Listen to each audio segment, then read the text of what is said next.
प्राणं नमो सिद्धाणं नमो ज्ञानं नमो छायां नमो लोहितवसां मङ्गलं भगवान् मङ्गलं गौतमोऽगं मङ्गलं कुन्दकुन्दाय जैनदास मङ्गलम् सर्वमङ्गलमाङ्गल्यं सर्वकल्याणकारकं प्रधानं सर्वधर्माणां जैनं जय जैनं जय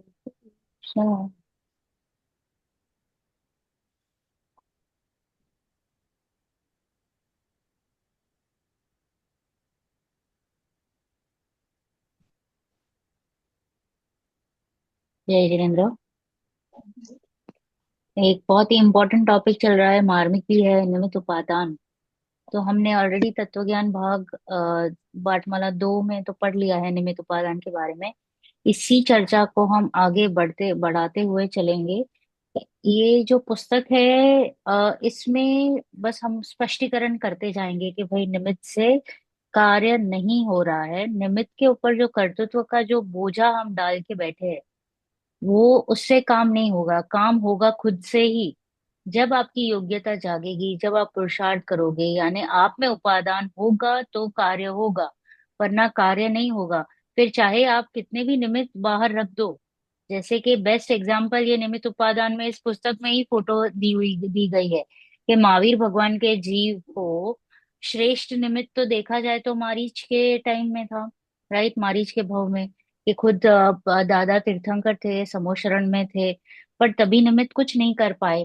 और यहाँ पे कैसा योग्यता जगी कि भाई उनको जंगल में जाके सम्यक दर्शन हुआ, वो भी शेर की पर्याय में, और ऊपर से मुनिराज को आना पड़ा। सी द पॉइंट इज के निमित्त को आना पड़ता है, और जब कार्य होता है तब निमित्त वहां हाजिर होता है। तो हमें वो दृष्टिकोण बनानी पड़ेगी, और यहाँ पे खुद के ऊपर जोर वजन बढ़ा देना है कि भाई कार्य तो मुझसे होगा। समझे, भले आप ग्रेटिट्यूड रखे कि भाई आप थैंक यू वगैरह बोल दे निमित्त को कि भाई आपसे कार्य हुआ, इट इज जस्ट कहने के लिए। परंतु अभिप्राय में क्या होना चाहिए कि भाई जो जो कुछ भी होगा वो मुझसे ही होगा, मेरी ही योग्यता से होगा। बराबर। तो हम्म, लास्ट क्लास में हम पेज नंबर 8 पे खत्म किया था, अटके थे। पैराग्राफ 2, यदि त्रिकाली उपादान। हाँ पढ़िए। फटाफट फटाफट पढ़ते जाइए, जो जो मार्मिक पॉइंट होंगे उसके ऊपर हम डिस्कस करेंगे, या आप भी स्टॉप कर सकते हो कि भाई मुझे इसके बारे में ज्यादा समझना है। हाँ पढ़िए। तो अभी ध्यान से सभी लोग सुन लीजिएगा जो हम पढ़ रहे हैं। It is going to be a quick read. पढ़िए। मैं पढ़ूं। हाँ निधि जी। हम्म, यदि त्रिकाली उपादान को भी शामिल करके बात कहें तो इस प्रकार कहा जाएगा कि पर्याय शक्ति युक्त द्रव्य शक्ति कार्यकारी है। पर इसमें भी नियामक कारण के रूप में तो पर्याय शक्ति रूप क्षणिक उपादान ही रहा। यदि निमित्त को भी इसमें शामिल करके बात करनी है तो इस प्रकार कहा जा सकता है कि सहकारी कारण सापेक्ष विशिष्ट पर्याय शक्ति से युक्त द्रव्य शक्ति ही कार्यकारी है। उक्त संदर्भ ओके, में सिर्फ इतना एक बार एक हम्म, इतना ही समझा लेती हूँ कि यदि त्रिकाली उपादान को भी शामिल करके देखो, कार्य हमने क्या कहा था कि तत्समय की योग्यता, क्षणिक उपादान, राइट। अनंत, उस क्षणिक उपादान के भी दो भाग किए थे, अनंतर पूर्व क्षणवर्ती पर्याय और तत्समय की योग्यता। तो क्या कह रहे हैं कि त्रिकाली उपादान को भी अगर इंक्लूड कर दिया, तो क्या कहा, त्रिकाली उपादान को भी शामिल करके बात कहे तो इस प्रकार कहा जाएगा कि पर्याय शक्ति युक्त, पर्याय शक्ति यानी तत्समय की योग्यता, द्रव्य शक्ति कार्यकारी, द्रव्य शक्ति यानी त्रिकाली उपादान। ओके। पर इसमें भी नियामक कारण के रूप में क्या रहेगा, तत्समय की योग्यता ही, अनंतर पूर्व क्षणवर्ती पर्याय और तत्समय की योग्यता। चार्ट को एक बार याद रखिएगा तो एकदम इजी हो जाएगा ये चैप्टर। चार्ट के बिना आप तो बार बार इसको है ना, चार्ट को फ्लैश कीजिए अपने ध्यान में कि भाई मैं क्या कह रही हूँ या आप क्या समझ रहे हो। बराबर। तो पर्याय शक्ति रूप क्षणिक उपादान ही रहा। यदि निमित्त को भी इसमें शामिल कर दिया जाए, एडिशन का, जब भी कार्य हो रहा है तो निमित्त भी हाजिर है, तो निमित्त को भी अगर इसमें शामिल करके बात करनी है तो इस प्रकार कहा जा सकता है कि सहकारी कारण सापेक्ष, सहकारी यानी साथ में रहता हुआ, कारण सापेक्ष विशिष्ट पर्याय शक्ति से युक्त द्रव्य शक्ति ही कार्यकारी है। यानी पर्याय शक्ति यानी तत्समय की योग्यता, वो तो मेन रीजन है जिससे कार्य हो रहा है। साथ में क्या है, त्रिकाली उपादान भी है, और साथ में सहकारी शक्ति युक्त बाहर में जो भी सापेक्ष निमित्त है वो भी हाजिर है। It's a combination. जब कॉम्बिनेशन मिलते हैं तब कार्य होता हुआ दिखाई पड़ता है, उसके बिना कार्य हो नहीं सकता। जब जब कार्य होगा तो वहां पे उपादान तो है, सामने निमित्त खड़ा रहेगा, बट निमित्त के ऊपर जोर नहीं जाना चाहिए, निमित्त को हटाना भी नहीं है कि भाई निमित्त को आपने पूरा गौण कर उड़ा दिया, तो उड़ा नहीं रहे, कर्तृत्व के ऊपर से निषेध है कि वो कुछ कर सकता है, वो दृष्टि हटानी है। समझ में आ रहा है कि निमित्त ने मेरा कुछ किया, मेरा भला किया, वो जो हमारी दृष्टि है या वो जो हमारी सोच है, वो जो हमारा अभिप्राय है, वो जो हमारी मान्यता है, उसको चेंज करना है। बस इतना ही है कि कारण मैं ही हूं, कार्य भी मुझी से हो रहा है, निमित्त मात्र हाजिर है। बराबर क्लियर? ओके, आगे पढ़िए। जय जय जिनेन्द्र। जिनेन्द्र अतुल जी, जय जिनेन्द्र। उक्त संदर्भ में जयपुर खानिया तत्व चर्चा में सिद्धांत आचार्य पंडित फूलचंद जी ने अनेक न्याय शास्त्रीय प्रमाण प्रस्तुत करते हुए जो स्पष्टीकरण किया है उसका कतिपय महत्वपूर्ण अंश इस प्रकार है। जैसे मिट्टी के स्वयं डायरेक्ट अर्थ।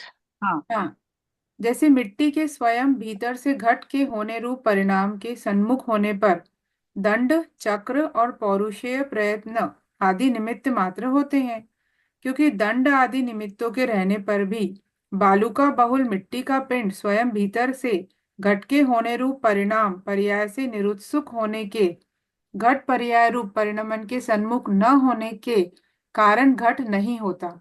अतः भाव्य में दंड आदि निमित्त सापेक्ष मिट्टी का पिंड ही भीतर घट होने रूप परिणाम का सानिध्य होने से घट होता है, दंड आदि घट नहीं होते, इसलिए दंड आदि निमित्त मात्र है। यह प्रेरक ओके, पॉज। इसमें मुझे कोई बताएगा कि इसके बालू का बहुल का क्या मीनिंग हुआ? बालू की रेत है, उससे उसमें वो घड़ा बनने की हाँ, यानी रेती, हाँ, रेती से घड़ा नहीं बनेगा। सैंड सैंड बराबर। वो मिट्टी में भी कैपेसिटी होनी चाहिए ना, जैसे कि त्रिकाली उपादान होना चाहिए, वही मिट्टी घड़ा रूप बन पाएगी जो बन सकती है, जिसमें चिकनाट है, जो उसकी क्वालिटीज है घड़ा बनने की। तो आप रेती से घड़ा नहीं बना पाएंगे, वो ये कहना चाह रहे हैं कि आप कह रहे हो निमित्त हो रहा है, निमित्त से हो रहा है, निमित्त से हो रहा है, तो निमित्त में तो सामने पड़ा है कि कुंभार भी है, राइट, फिर दंड भी है, फिर चक्का, वो व्हील भी है, सब कुछ है, फिर क्यों नहीं बना पा रहे हो घड़ा? तो कह रहे हैं कि रेत से घड़ा नहीं बन सकता है, इट इज एज सिंपल। तो अगर रेत में वो कैपेसिटी है तो वो घड़ा रूप कन्वर्ट हो पाएगा, कार्य कर पाएगा, वरना वो पॉसिबिलिटी नहीं है। हाँ, पढ़िए आगे। यह प्रेरक निमित्तों की निमित्तता का स्पष्टीकरण है। इस उल्लेख में बहुत ही समर्थ शब्दों द्वारा यह स्पष्ट कर दिया है कि न तो सब प्रकार की मिट्टी ही घट का उपादान है और न ही पिंड, स्थास, कोश और कुसुल आदि पर्यायों की अवस्था रूप से परिणत मिट्टी घट का उपादान है, किंतु जो मिट्टी अनंतर समय में घट पर्याय रूप से परिणत होने वाली है, मात्र वही मिट्टी घट पर्याय का उपादान है। यही तथ्य राजवार्ती के उक्त उल्लेख द्वारा स्पष्ट किया गया है। मिट्टी की ऐसी अवस्था के प्राप्त होने पर वह नियम से घट का उपादान बनती है। यही कारण है कि तत्वार्थ वार्तिक के उक्त उल्लेख द्वारा यह स्पष्ट कर दिया है कि जब मिट्टी घट पर्याय के परिणमन के सन्मुख होती है तब दंड, चक्र और पौरुषेय प्रयत्न की निमित्तता स्वीकृत की गई है, अन्य काल में वे निमित्त स्वीकार नहीं किए गए हैं। इसी तथ्य को स्पष्ट। समझ में आया? क्या समझ में आया कि अगर कार्य हो रहा है तभी हम दोष देंगे कारणों को, तभी हम कारणों के ऊपर मुख्यता करेंगे कि भाई ये कारण थे इसलिए कार्य हुआ, बट कार्य ही नहीं हुआ। जैसे कि मारीच के भव में, महावीर भगवान का जब भी मारीच का जीव था तो कार्य तो नहीं हुआ ना, तो हम कैसे दोष दे सकते हैं कारणों पर? कारणों पर दोष नहीं दे सकते। तो सेम थिंग यहाँ पे ऊपर के स्टैंजा में क्या आया कि वो घड़ा, वो घट रूप तभी कहलाएगा जब वो घट बन रहा है। तो उसके पहले की जितने भी पर्याय हैं, यानी जो कुछ भी चल रहा है, जैसे कि वो पिंड है या स्थास है या कोश है या वो कुछ भी है ना, वो उपादान नहीं कहलाएगी। अनंतर पूर्व क्षणवर्ती पर्याय he will be called as उपादान। ओके, वही तत्समय की योग्यता जस्ट पहले की, और बाद में जब वो घट घट रूप मिट्टी घट रूप बना वो। बराबर। योग्यता। हाँ, पढ़िए। इसी तथ्य को स्पष्ट करते हुए प्रमेय कमल मार्तंड में लिखा है। अतुल जी, पेज नंबर 10 है, निमित्त उपादान बुक। हाँ हाँ हाँ, है नहीं ना? नहीं, मैं ओके। पढ़िए, थैंक यू। Thank you. और जो यह कहा जाता है कि शक्ति नित्य है कि अनित्य है इत्यादि, सो वहां क्या यह द्रव्य शक्ति या पर्याय शक्ति के विषय में प्रश्न है? क्योंकि पदार्थ द्रव्य पर्याय शक्ति स्वरूप होते हैं, उनमें से द्रव्य शक्ति नित्य ही है, क्योंकि द्रव्य अनादि निधन स्वभाव वाला होता है। पर्याय शक्ति तो अनित्य ही है, क्योंकि पर्याय साधी शांत होती है।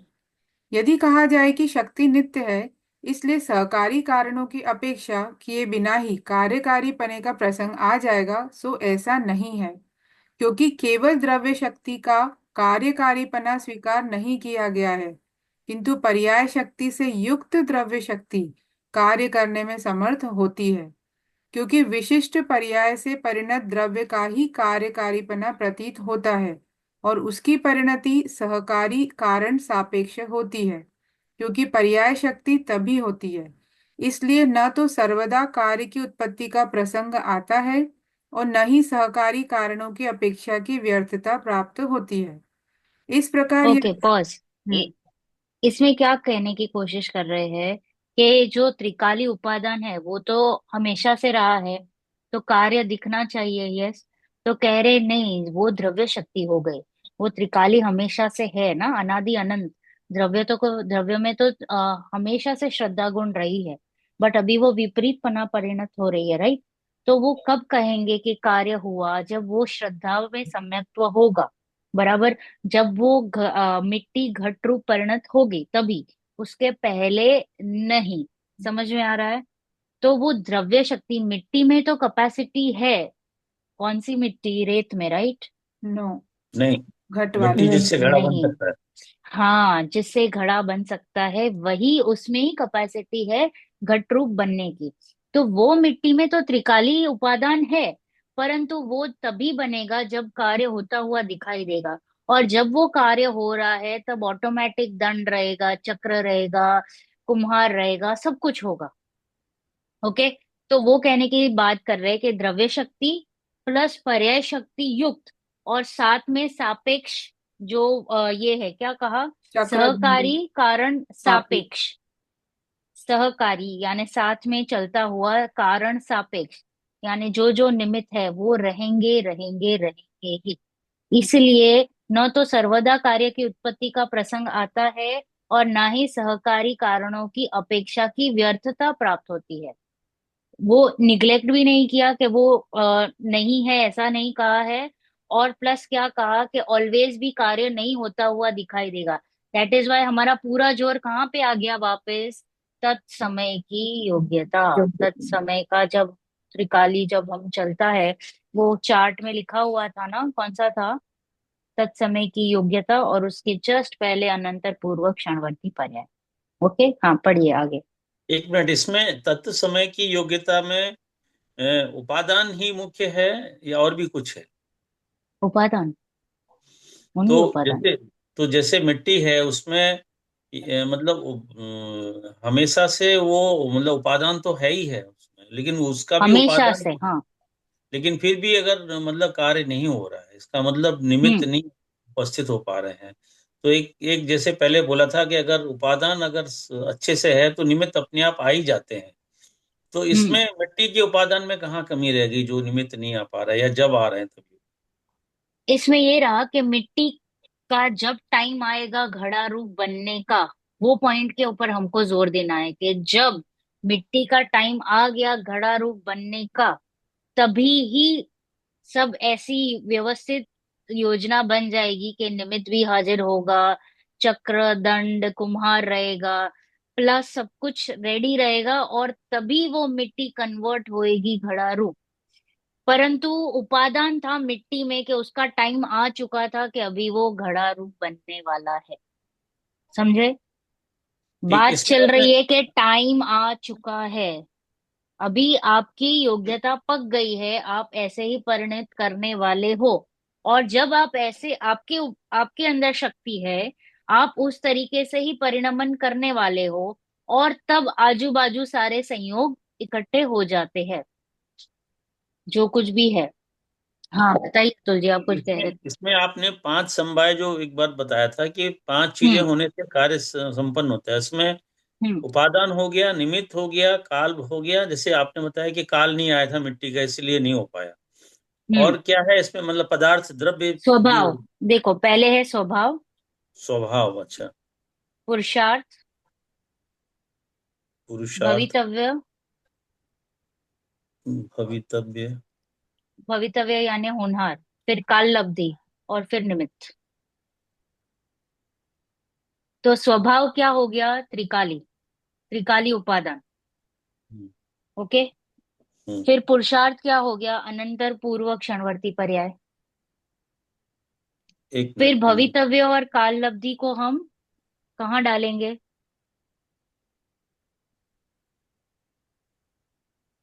पुरुषार्थ आपने कहाँ बोला था, डाल जो जो अ- अनंत पूर्व अनंतर पूर्व क्षणवर्ती पर्याय। क्षणवर्ती पर। ओके। भवितव्यता और काल लब्धि को आप कहाँ डालेंगे? सोचिए, होने योग्य, तो तो उसको कहाँ भवि डालेंगे? ये ये पुरुषार्थ में तो उपादान आ गया। हाँ, पुरुषार्थ में भी उपादान आ गया, त्रिकाली में भी उपादान आ गया। त्रिकाली अरे उपादान हो गया। स्वभाव में भी, हाँ स्वभाव में भी त्रिकाली उपादान आ गया, बराबर। हम्म। ये भवितव्य और काल लब्धि इस तत्समय की योग्यता। तत्समय की योग्यता। हाँ, और लास्ट है निमित्त। निमित्त यानी बाहरी वस्तु। ओके, बाहर वाला। हम्म। जो बाकी सब, ये जो चार है, ये तो अपने में ही हो रहा है। अपने में है। चारों चीज जो घटित हो रही है, जो स्वभाव है, वो मेरा ही स्वभाव है। या कोई भी द्रव्य ले लो जिसका भी परिणमन हो रहा है, it is not just us. कोई भी चीज का ले लो तो वो वस्तु का स्वभाव है। प्लस उसके अंदर वो पुरुषार्थ चल रहा है, जैसे कि मैंने कहा कि कपड़ा है पड़ा पड़ा, आपने एक दिन कबाड़ खोला और फटा हुआ मिला, राइट? तो जी, उसमें परिणमन चल रहा है, राइट? तो पुरुषार्थ जी, चल रहा है। तो आपने तो जस्ट लास्ट स्टेज देखा फटने का, बट पहले भी उसमें धीरे धीरे धीरे धीरे वो चल रहा था ना। जी। वो कपड़े का ढीला होना, राइट? हाँ, थ्रेड्स हाँ। धीरे धीरे, वो आपने ध्यान नहीं दिया, तो वो तो कार्य चल रहा है। सो दैट बिकम्स योर अनंतर पूर्व क्षणवर्ती पर है। जस्ट उसके पहले फटा हुआ देखना, राइट? पूरा का पूरा जी, बड़ा होल देखना, बराबर। और भवितव्य और काल लब्धि क्या होगी? वो फट जाना, अच्छा। बराबर। ऐसा तो ही उसको होना था, कहेंगे होनहार हो तत्समय गया। की, हाँ, होनहार, तत्समय की योग्यता। तो उसमें जब जब उसको, वो कपड़े का फटने का टाइम आ चुका था, तो हम्म, आप उसको सारे निमित्त दे दो कि वो अंदर पड़ा हुआ था, या थोड़ा सा मॉइस्ट लग गया, या हम्म, आप कह सकते हो कोई कीड़ा आ गया, फिर आप कोई भी निमित्त डाल दो। हम्म। तो ये जो अपना क्रमबद्ध पर्याय है वो होनहार में ही आती है, मतलब होनहार जब होना होगा तभी, जैसे। जय जिनेन्द्र, हेलो। हाँ, हूं मैं। हाँ, हाँ हाँ हाँ, सुनाई दिया आपको हाँ, उसके सुनाई पहले दे। भी? हाँ नहीं, हाँ बीच में थोड़ा आधा पॉज, मिनट के लिए थोड़ा सा नहीं गैप। आया। तो हाँ, तो कपड़े का फटना किसका था? वो कीड़े का फटना था, या वो ओस ओस जो मॉइस्चर था उसका था, कि अंदर कबाड़ का पड़ा पड़ा था? वो फट कौन रहा है? वो कपड़ा। कपड़ा ही फट रहा है, राइट? हाँ, आम, या हम आम जो कह रहे हैं काला हो चुका है, तो कौन काला हुआ? आम ही कपड़ा। हुआ है ना। हाँ। अच्छा, आम, तो हाँ। मैं कहना चाह रही हूँ कि भाई, जो चीज है, उपादान जिसमें है, वही कार्य रूप परिणमित हो रहा है। फिर आप बाद में कोई भी दोष दे दो, जैसे कि आम काला हुआ तो हम कह देंगे आपने ध्यान नहीं रखा, बराबर। आपने उसको ऐसे ही छोड़ दिया 4-5 दिन के लिए, अगर आपके वो थोड़ी सी अक्ल रहती तो पहले ही आप उसको खा लेते थे। कपड़ा रहा तो हम सोचते थे उसको धूप नहीं दिखाई, या उसको हमने निकाला नहीं, या हमने उसकी जो केयर नहीं की, जो वट एवर। राइट। निमित्तों के ऊपर दोष बाद में लगेगा जब कार्य हो चुका है, कार्य होता हुआ दिखाई दे रहा है, बराबर। हम्म। तो बाद में हम निमित्तों को खड़ा करेंगे, बट उसके पहले निमित्त का क्या रोल है? कोई नहीं, राइट। हम्म।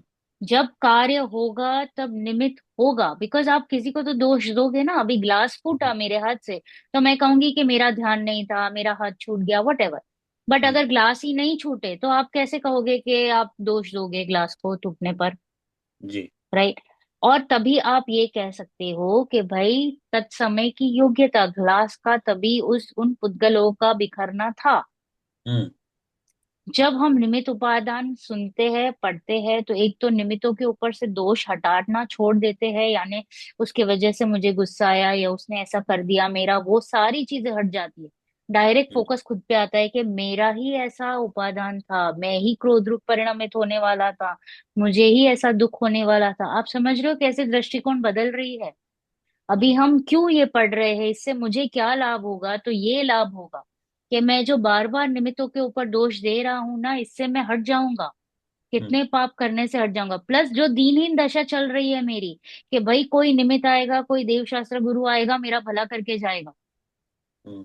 तो ऐसा नहीं है, आप पुरुषार्थ करो तो देव शास्त्र गुरु आएंगे आएंगे आएंगे ही। लेकिन अब फिर उसमें वही आ गया ना सवाल, कि होनहार होगी तभी ना आएंगे, होनहार ही नहीं है तो कैसे आएंगे? हाँ, तो होनहार कब पकेगी आपकी होनहार? आपने उस टाइप का पुरुषार्थ किया होगा तभी पकेगी ना होनहार। देखो, बच्चा जो स्कूल में, मैंने आपको लास्ट क्लास भी एग्जांपल दिया था, कि जिसने पढ़ाई ही नहीं की वो फर्स्ट कैसे आ पाएगा? फर्स्ट नहीं किया, आए। चलो पास भी कैसे हो पाएगा? तो हम्म। पुरुषार्थ तो नहीं किया ना।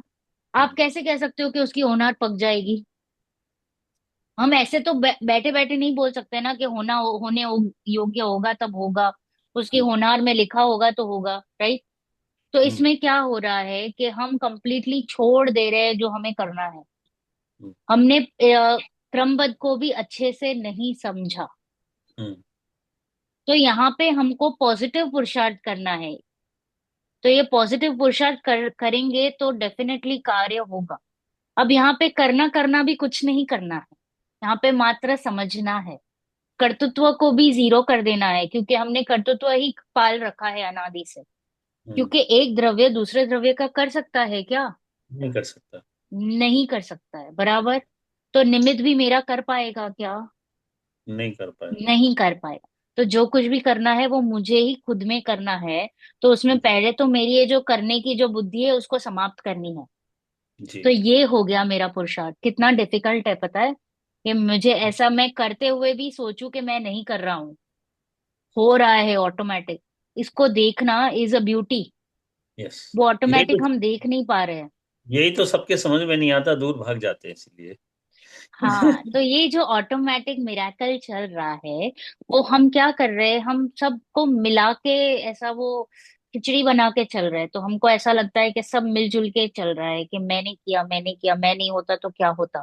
तो ऐसा नहीं है, आपके जाने के बाद भी कार्य होता रहेगा। हम्म।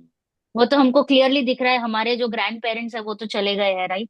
जी। फिर जी। भी चल रहा है ना सब कुछ, कि बंद हो गया पूरा, सबका जीवन मरण सब खलास हो गया? चल नहीं रहा है। ना। तो same is the case with us, हम भी आएंगे जाएंगे चले जाएंगे, तो कार्य तो होता रहेगा, राइट। तो हम्म। क्यों खाली फुकट कर्तृत्व का बोझा लेके बैठना है कि मैं नहीं करूंगा तो कौन करेगा? हम्म।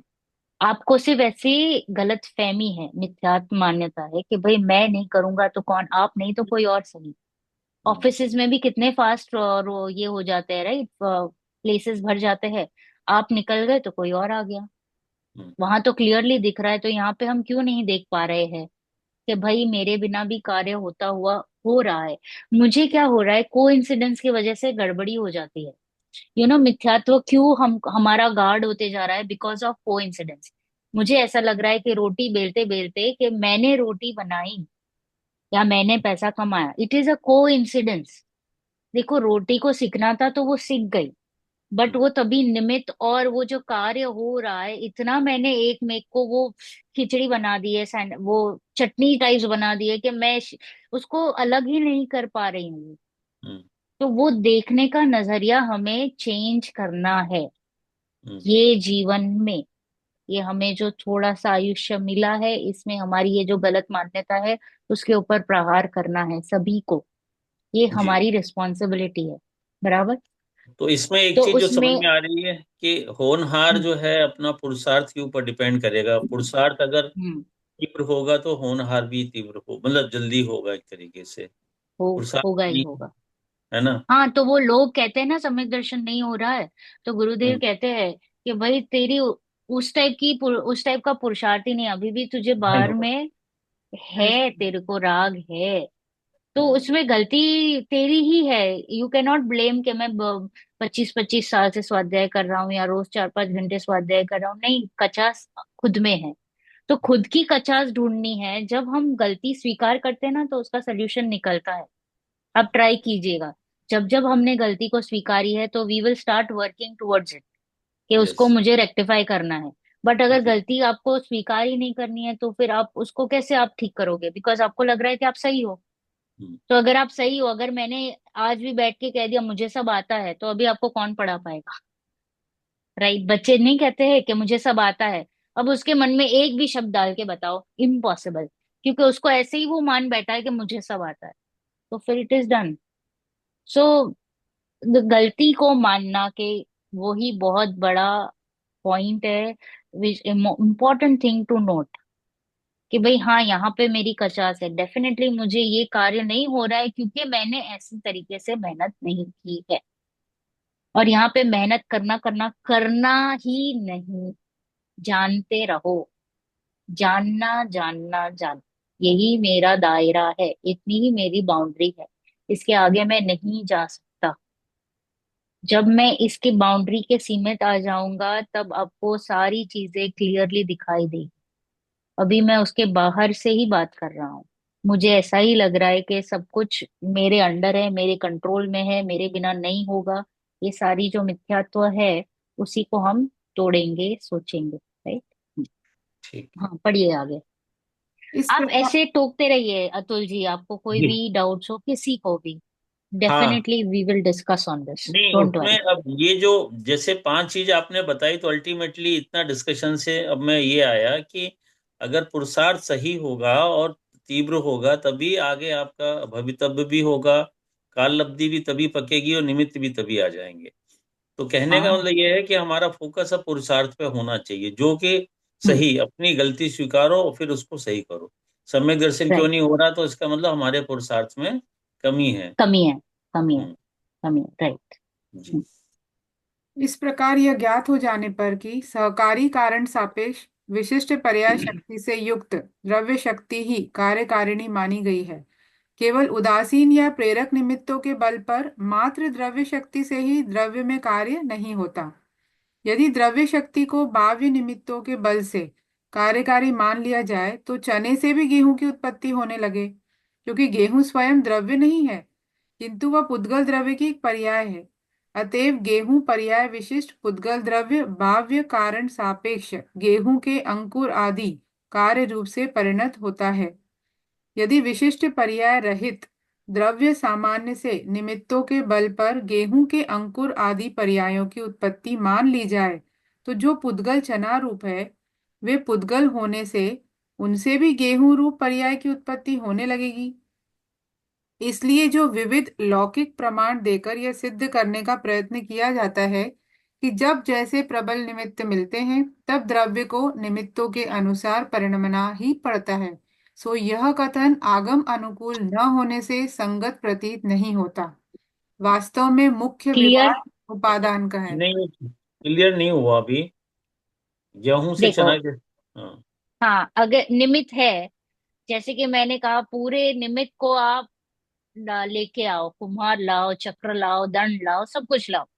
अब आप रेती से बनाओ घड़ा, निमित्त तो है ना? राइट? तो वैसे ही गेहूं है, और गेहूं से तो आप गेहूं बना सकते हो, बराबर, उसमें कैपेसिटी है, त्रिकाली उपादान है। बट क्या चने में वो कैपेसिटी है, त्रिकाली उपादान गेहूं नहीं। रूप परिणमित होने का? नहीं। अरे बट क्यों, मेरे पास योग्य सारे निमित्त है, मेरे पास वही सारी सामग्री है, मैंने भी उसको ऐसे वो पॉट में डाला है, अंदर पूरा वो स्प्राउट करने के लिए पानी वानी डाला है, सेम चीज की है जो मैं गेहूं में करती हूँ। फिर क्या प्रॉब्लम है, चने को भी तो गेहूं बनना पड़ेगा ना। चने से चना ही निकलेगा, गेहूं कैसे निकलेगा? हाँ, तो वो कह रहे हैं कि निमित्त से कार्य नहीं हो रहा है। हम जो ये यहाँ पे ये पुस्तक में हम क्या कोशिश करने की ट्राई कर रहे हैं हमारे मिथ्यात्व को दूर करने की, कि भाई निमित्त से कार्य हो रहा है, निमित्त से कार्य हो रहा है, निमित्त से कार्य हो रहा है, जबकि वास्तविकता ये है कि निमित्त से कार्य नहीं होता है। आप ट्राई करके देख लीजिए, अगर उसमें उपादान नहीं है, अगर उसमें कैपेसिटी नहीं है, अगर उसमें स्वभाव नहीं है उस रूप परिणमित होने की, तो आप चाहे कितने भी निमित्त इकट्ठे कर लो, जो अभव्य जीव है उसको आप कितना भी बोध दे दो, वो सम्यक दर्शन को प्राप्त नहीं कर पाएगा। बराबर, क्योंकि उसमें कैपेसिटी नहीं है। क्या कर सकते हो, राइट। एक वो ऐसा मूंग है जो कभी वो चढ़े, वो बॉईल नहीं हो पाएगा, जो नहीं हो पाएगा, तो क्या करोगे अब, उसको 1000 सीटी भी लगा दो, कितना भी कर लो, बट वो नहीं, वो बॉईल नहीं होगा, तो नहीं पकेगा, नहीं तो नहीं ही पकेगा, क्योंकि उसमें कैपेसिटी नहीं है। तो हम घूम फिर के कहाँ पे आ गए, उपादान पे आ गए, कि आप कितने भी निमित्त लेके आओ, वो अगर उपादान नहीं है उस द्रव्य में, तो वो कार्य रूप परिणमित नहीं होगा। उसमें भी दो प्रकार के उपादान, कौन से अतुल जी? उपादान एक तो त्रिकाली उपादान है, वेरी और गुड। एक है तत्समय का उपादान। और एक क्षणिक, क्षणिक। क्षणिक क्षण। में भी दो, दो, हाँ। एक है अनंतर पूर्व क्षणवर्ती पर्याय और दूसरी है तत्समय की योग्यता। आप तत्- चार्ट को बार बार वो नो जी दिमाग के सामने लाइए।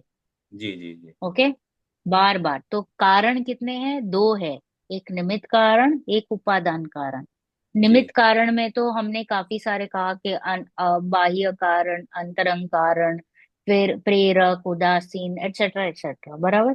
और जी उपादान में हमने दो किया, कौन सा दो, त्रिकाली और क्षणिक।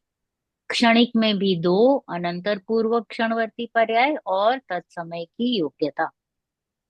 और कार्य होता है तत्समय की योग्यता में, यानी वो पर्याय जब उस रूप परिणमित हुई, द्रव्य, हाँ, हम्म, द्रव्य जब उस रूप परिणमित हुआ, तो वो पर्याय को कहेंगे तत्समय की योग्यता, यानी वो ही कार्य रूप परिणमित हुआ। अगर वो पर्याय ही नहीं आती, यानी वो कैपेसिटी ही नहीं होती, तो कैसे वो द्रव्य उस रूप परिणमित होता, हम्म। नहीं हो पाएगा। ओके। हम्म। हाँ, आगे। वास्तव में मुख्य विवाद उपादान का है। उसका जो समीचीन अर्थ शास्त्रों में दिया है उस पर सम्यक दृष्टिपात न करने से ही यह विवाद बना हुआ है। यदि आगम अनुसार विशिष्ट पर्याय शक्ति युक्त द्रव्य शक्ति को अंतरंग कारण अर्थात उपादान कारण स्वीकार कर कार्य कारण की व्यवस्था की जाए तो कोई विवाद ही न रह जाए, क्योंकि यथार्थ में जब जब विवक्षित कार्य के योग्य विशिष्ट पर्याय शक्ति से युक्त द्रव्य शक्ति होती है तब तब उस कार्य के अनुकूल निमित्त मिलते ही हैं, ऐसा नियम है। और ऐसा है नहीं कि निश्चय उपादान हो और निमित्त न मिले। इसी बात को असद्भुत व्यवहार नहीं की अपेक्षा यो कहा जाता है कि जब जैसे निमित्त मिलते हैं तब वैसा कार्य होता है। एक बात। Okay, pause. अब वापस एक मिनट, हाँ, बार बार ये कहा जा रहा है, देखो, असद्भुत व्यवहार नहीं, यानी जो सच्चा नहीं है, और व्यवहार से कहा जाता है कि भाई निमित्त, जब जब निमित्त मिलेगा तब तक कार्य होगा, यानी जब जब सच्चे देवशास्त्र गुरु मिलेंगे तब तक सम्यक दर्शन होगा, या मेरा मेरा मोक्ष मार्ग स्टार्ट हो जाएगा, या जब जब हम ध्यान नहीं देंगे तो फल काला पड़ जाएगा, राइट। तो योग्य निमित्त ऐसा, राइट। तो उसको क्या कहा, कि वास्तव में मुख्य विवाद उपादान का है, उसको जो समीचीन अर्थ, यानी जो उसका वास्तव अर्थ है, जो रियल अर्थ है, शास्त्रों में दिया है, उसको क्या कर रहे हैं, हम ही नहीं समझ पा रहे। तो उसको हमने ग्रहण नहीं किया है कि उपादान का रियल मीनिंग क्या है, तो इसलिए ये सारा विवाद खड़ा हुआ है, इसलिए हमारे मन में सारे भ्रम उत्पन्न हुए हैं। यहाँ पे विवाद यानी भ्रम ही हो रहा है ना हमको, हम गलत समझ रहे हैं, बिकॉज जो उपादान कि जितनी भी डेफिनेशंस या जो कुछ भी समझाया गया है उसको हम नहीं समझ पा रहे, गलती हमारी है, बराबर। यदि आगम अनुसार विशिष्ट पर्याय शक्ति युक्त द्रव्य शक्ति को अंतरंग कारण अर्थात उपादान कारण स्वीकार कर विशिष्ट कार्य यानी तत्समय की योग्यता, बराबर, और द्रव्य शक्ति यानी त्रिकालीय उपादान को अंतरंग कारण कहा, बराबर, अर्थात उपादान कारण कहा, कार्य कारण की व्यवस्था की जाए तो कोई विवाद ही नहीं रहा। यानी आपको पता है कि त्रिकाली उपादान है, और बाद में जब योग्यता होगी तब वो कार्य दिखाई देगा। क्योंकि यथार्थ में जब जब विवक्षित कार्य के योग्य विशिष्ट पर्याय शक्ति से युक्त द्रव्य शक्ति होती है, सिंपल टर्म्स में जब जब कार्य होता हुआ दिखाई दे रहा है पर्टिकुलर कार्य, तब तब उसमें वो कैपेसिटी रहती है यानी त्रिकाली उपादान रहता है, और तब तब आपको वो पर्याय यानी तत्समय की योग्यता दिखाई देती है। तब तब उस कार्य के अनुकूल क्या होगा? निमित्त। तो कार्य यहाँ पे हो रहा है, और जब जब ऐसा ऐसा कार्य हो रहा है तब बाहर में कोई ना कोई निमित्त होगा। अब वो निमित्त भी प्रेरक हो सकता है, उदासीन हो सकता है, अंतरंग हो सकता है, बहिरंग हो सकता है, राइट। काफी अलग अलग टाइप के हमने निमित्तों में भी बाइफरकेशंस किए हैं। तो निमित्तों का कोई रोल नहीं है इन डूइंग, कार्य करने में। कार्य करता नहीं है वो होता है बस। वो बाहर होता है और उसके ऊपर सिर्फ हम आरोप डाल देते हैं कि वो था और कार्य हुआ।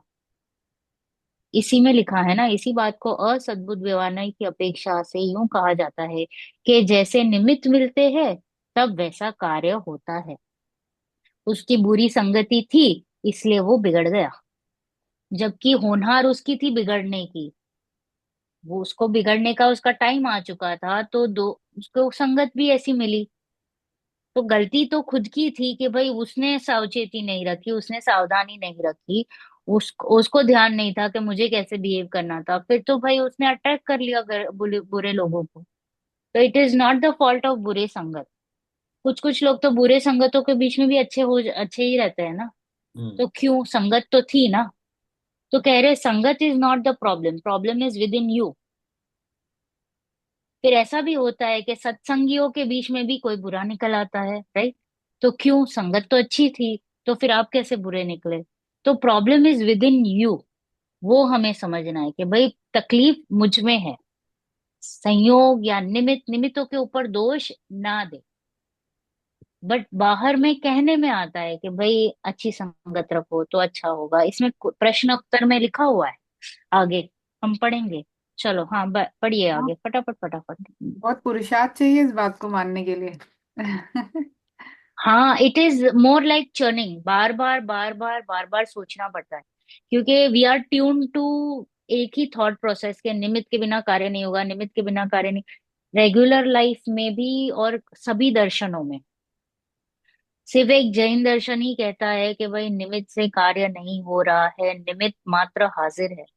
और ये आपको साइंस एक्सपेरिमेंट्स में भी दिखेगा कि कैटलिस्ट के जैसे एक एक एक एलिमेंट रख दिया है, but the catalyst is not transforming itself into that experiment. वो बस खड़ा है। तो वो कैटलिस्ट है निमित्त, बट उसके बिना भी कार्य होता हुआ नहीं दिख रहा है। तो दैट इज वाई उसकी जरूरत भी है, बट वो कार्य करता नहीं है। तो वो साइंस में भी हमको हम बचपन में थे तभी सिखा दिया था, बट फिर भी हम उसको ग्रहण नहीं कर पा रहे हैं। तो इसलिए हमको लगता है क्योंकि क्यों क्या हो रहा है, वो मैंने कहा ना, को इंसिडेंस की वजह से हमारी जो मिथ्यात्व है ना वो बढ़ता जाता है, बहुत दृढ़ होता जा दिखाई देता है। जैसे कि कुसंगति के बारे में कहा, तो हम बच्चों को ऑलवेज प्रोटेक्ट करके रखते हैं कि नहीं बुरी संगत में मत जाओ, बुरी संगत में मत जाओ, क्योंकि आप बिगड़ जाओ।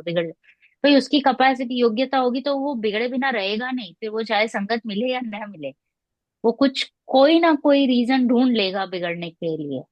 तो पर ऐसी बात है, हाँ पर पढ़िए। आपको व्यवहार हम्म। में बोलने के लिए ये असद्भुत व्यवहार नहीं तो यूज करना ही पड़ता है बच्चों के लिए कि तुम संगति हाँ अच्छी हो मत। हाँ हाँ उनको हाँ ये हाँ। समझाएंगे। सी मैं क्या कह रही हूँ, हाँ नहीं, मान्यता सी एवरीथिंग यहाँ पे जैनिज्म में अभी हम जो कुछ भी पढ़ रहे हो मान्यता के ऊपर प्रहार है। बोलने के ऊपर नहीं, व्यवहार के ऊपर नहीं। हम्म। व्यवहार में तो मैं ऐसे ही कहूंगी कि मेरा नाम नेहल है, मैं ऐसे नहीं कहूंगी मैं शुद्धात्मा हूँ। हम्म। हाँ, मैं गायक हूँ, मैं ऐसे नहीं कह सकती हूँ। राइट तो राइट। संसार में जब कुछ हम रह रहे हैं तो दैट इज डिफरेंट। बट हम्म। अभिप्राय में क्या चल रहा है, अभिप्राय के ऊपर मार चल रहा है। हम करेक्ट। यहाँ पे पूरा फोकस हमारा मान्यता के ऊपर है, कि हम्म। भाई मान्यता में क्या मैं अपने आप को दीनहीन मान रही हूँ कि भाई निमित्त के बिना मेरा कुछ नहीं होगा, या फिर मैं ऐसा मान रही हूँ कि निमित्त से ही कार्य होगा। वो जो कॉम्बिनेशंस मेरे दिमाग में जो हलचल मचा रहे हैं उसको मुझे चेंज करना है। कि हम्म। भाई निमित्त is only just going to be present, and that presence is not affecting my working. Right right. I work for myself. Hmm. समझ में आ रहा है? राइट। राइट। पढ़िए। एक बात यह भी तो है कि जिस प्रकार त्रिकाली उपादान सदा उपस्थित रहता है, उसी प्रकार सामान्यतः निमित्त भी सदा उपस्थित रहते हैं। क्योंकि जिस प्रकार प्रत्येक द्रव्य स्वयं के कार्य के लिए उपादान है, उसी प्रकार प्रत्येक द्रव्य पर के कार्य के लिए निमित्त भी तो है। धर्म द्रव्य रूप निमित्त सदा विद्यमान है, तो क्या इसके आधार पर जीव और पुद्गलों को निरंतर चलते रहना चाहिए? इसी प्रकार अधर्म द्रव्य भी सदा विद्यमान रहता है, तो क्या जीव और पुद्गलों को निरंतर स्थित भी रहना चाहिए? यह संभव भी कैसे होगा? क्योंकि गमन और स्थिति के निमित्तों के सदा विद्यमान रहने पर जीव और पुद्गल चलेंगे या ठहरेंगे। परस्पर विरुद्ध स्वभाव वाली होने से चलना और ठहरना दोनों क्रियाएं एक साथ तो संभव नहीं है। अतः देखो सब एकदम अच्छे से पढ़ा, वो खुद ही बहुत क्वेश्चन कर रहे हैं और खुद ही आंसर दे रहे हैं बहुत कि अच्छे। निमित्त तो हाजिर ही है। हाजिर। निमित्त तो कंटिन्यूअस हाजिर है, बट कार्य होता हुआ तो दिखाई नहीं दे रहा है। और ऐसा अगर होता रहेगा तो फिर तो कितनी गड़बड़ हो जाएगी। धर्मास्तिका और अधर्मास्तिका तो कंटिन्यूअस हाजिर है। तो करेक्ट। फिर हम दो कार्य ऑपोजिट कैसे करते रहेंगे, चलते हुए बैठे हुए चलते हुए? तो इट इज नॉट पॉसिबल। ये बहुत तो सही दैट इज दिया वाई actually। निमित्त। हाँ, ये एग्जाम्पल बहुत हम्म। सही दिया। मतलब फर्स्ट टाइम ही पढ़ने में आया कि जब दोनों ही विद्यमान है तो ऑब्वियसली मतलब निमित्त एक बेसिकली मैं भी दूसरे के लिए निमित्त हाजिर और मतलब हूँ और निमित्त, साथ हाँ और हाँ। मतलब फुल टाइम ही हाजिर है निमित्त तो। पर कार्य राइट। होना होगा तो निमित्त बेसिकली उस टाइम बैठ जाएगा। तो उसको, हाँ, तो उसको निमित्त कहेंगे। जब कार्य होगा तो होगा निमित्त तो उसको कहेंगे, वरना निमित्त तो कहेंगे। Everybody is there for each other continuously. मैं करेक्ट। तो खड़ी हूँ बट रोटी नहीं बन रही है, तो फिर रोटी को तो बुरा लग जाएगा ना, यार रोटी नहीं बन रही है, रोटी नहीं बन रही है। राइट। तो वो करेक्ट। गलत बात है ना, तो निमित्त तो हाजिर है, वैसी बात है। हम्म। राइट। पढ़िए। अतः सहज रूप से तो यही सिद्ध होता है कि सभी जीव और पुद्गल अपनी क्षणिक उपादानगत योग्यता के अनुसार चलते व ठहरते हैं। और जब जब वे अपनी योग्यता अनुसार चलते व ठहरते हैं, तब तब धर्म और अधर्म द्रव्य निमित्त मात्र हो जाते हैं। इस प्रकार कार्य के उत्पन्न होने के काल का नियामक कारण तो उपादानगत योग्यता रूप क्षणिक उपादान ही रहा, न तो त्रिकाली उपादान ही और न निमित्त ही। प्रश्न, क्या नियामक कारण भी अनेक प्रकार के हो सकते हैं? क्यों नहीं, अवश्य हो सकते हैं। प्रत्येक कार्य पर्याय का त्रिकाली उपादान इस बात का नियामक है कि यह कार्य पर्याय अमुक द्रव्य या उसके अमुक गुण में ही होगा, अन्य द्रव्य में नहीं और उसी द्रव्य के अन्य गुण में भी नहीं। सम्यक दर्शन रूप कार्य आत्म द्रव्य और उसके श्रद्धा गुण में ही संपन्न होगा, उद्गल आदि द्रव्यों या आत्मा के ज्ञान आदि गुणों में नहीं। अनंतर पूर्व क्षणवर्ती पर्याय से युक्त द्रव्य का वै रूप क्षणिक उपादान विधि पुरुषार्थ का नियामक है। इस उपादान कारण से यह सुनिश्चित होता है कि यह कार्य इस विधि से, इस प्रक्रिया से ही संपन्न होता है, अन्य प्रकार से नहीं। तत्समय की योग्यता रूप क्षणिक उपादान काल का नियामक है। जिस द्रव्य या गुण में जिस समय जिस कार्य रूप परिणमित होने की पर्यायगत योग्यता होती है, वह द्रव्य या वह गुण उसी समय उसी कार्य रूप परिणमित होता है। चूंकि कार्य का दूसरा नाम पर्याय अर्थात काल भी है, यही कारण है कि काल के नियामक तत्समय की योग्यता रूप क्षणिक उपादान को कार्य का नियामक भी कहा जाता है। इस प्रकार यह सुनिश्चित हुआ कि स्वभाव का नियामक त्रिकाली उपादान, विधि पुरुषार्थ प्रक्रिया का नियामक अनंतर पूर्व क्षणवर्ती पर्याय से युक्त द्रव्य रूप क्षणिक उपादान और काल का या कार्य का नियामक तत्समय की योग्यता रूप क्षणिक उपादान रहा। Okay, pause. अभी यहाँ पे जो मैंने आपको कहा स्वभाव, राइट, आपने लिखा ना? पुरुषार्थ, हाँ। अतुल जी, क्या जी लिखा जी था जी। आपने? स्वभाव स्वभाव इस त्रिकाली में त्रिकाली उपादान उपादान। यस। बराबर। फिर पुरुषार्थ को क्या लिखा हमने, अनंतर पूर्व क्षणवर्ती पर्याय क्षणवर्ती पर्याय। बराबर। यस। बराबर। और यस। काल और भवितव्यता को क्या लिख दिया, तत्समय की योग्यता तत्समय की योग्यता। बराबर। And the last one is निमित्त। निमित्त इज बाहर। बाहरी ये सब वस्तु। हो गया अंतरंग और ये निमित्त हो गया बाहर। बहरंग। ओके। हाँ। हाँ। तो नियामक कारण के भी अनेक प्रकार होते हैं, तो क्या कहा, नियामक यानी अ जो नियम से, क्या था, नियम से ही नियम से होता होता है। है, कायदा रहता है, जो कायदा बोलते हैं ना। तो वो क्या, नियामक कारण अलग अलग कारण होते हैं। तो क्या, श्रद्धा गुण के लिए जब सम्यक दर्शन होगा तो श्रद्धा गुण विल बी द कारण, बराबर, उपादान। हाँ, क्योंकि वो ज्ञान में नहीं होगा सम्यक्त्व। सम्यक्त्व कहाँ होता है, श्रद्धान में होता है। तो उस हिसाब से कहा कि अलग अलग द्रव्य में, अलग अलग गुणों में जैसा जैसा जो कार्य होना होगा वो वैसा वैसा होगा। तब तक नियामक अलग अलग होता रहेगा, अलग अलग। बराबर। क्लियर। हाँ, आगे। यहाँ। हाँ, अभी अतुल जी आप पढ़िए। हम्म, एक मिनट आप, अ, मैं जरा चार्जर ले लेती हूँ। हाँ, पढ़िए आप। हाँ, यहाँ यह प्रश्न भी संभव है कि धर्म और अधर्म तो उदासीन निमित्त हैं, इस कारण वे नियामक कारण कदाचित न भी हों, पर प्रेरक निमित्त के बारे में तो ऐसी बात नहीं होनी चाहिए। इस आधार पर कोई कह सकता है कि उदासीन निमित्त भले ही कुछ न करते हों, पर प्रेरक निमित्त तो सब कुछ करते ही हैं। छात्रों के अध्ययन में अध्यापक, पुस्तक और दीपक, ये तीनों ही निमित्त हैं। पर अध्यापक प्रेरक निमित्त है और पुस्तक व दीपक उदासीन निमित्त है। दीपक और पुस्तक को भले ही कर्ता मत कहो, पर अध्यापक को तो कर्ता ही कहना होगा। वह तो सक्रिय होकर प्रेरणा देता है, समझाता है। फिर भी यदि छात्र अध्ययन में प्रवृत्त नहीं होते हैं तो वह उन्हें दंड भी देता है। अतः पुस्तक और दीपक की अपेक्षा अध्यापक का स्थान अवश्य ही महत्वपूर्ण है। क्यों नहीं? यह बात तो एकदम स्पष्ट ही है कि दीपक और पुस्तक की अपेक्षा अध्यापक की निमित्तता भिन्न प्रकार की है। इसी बात को स्पष्ट करने के लिए तो निमित्तों के उदासीन और प्रेरक, ये दो भेद किए गए हैं। और यह बताया गया है कि छात्रों के अध्ययन में पुस्तक और दीपक उदासीन निमित्त हैं और अध्यापक प्रेरक निमित्त।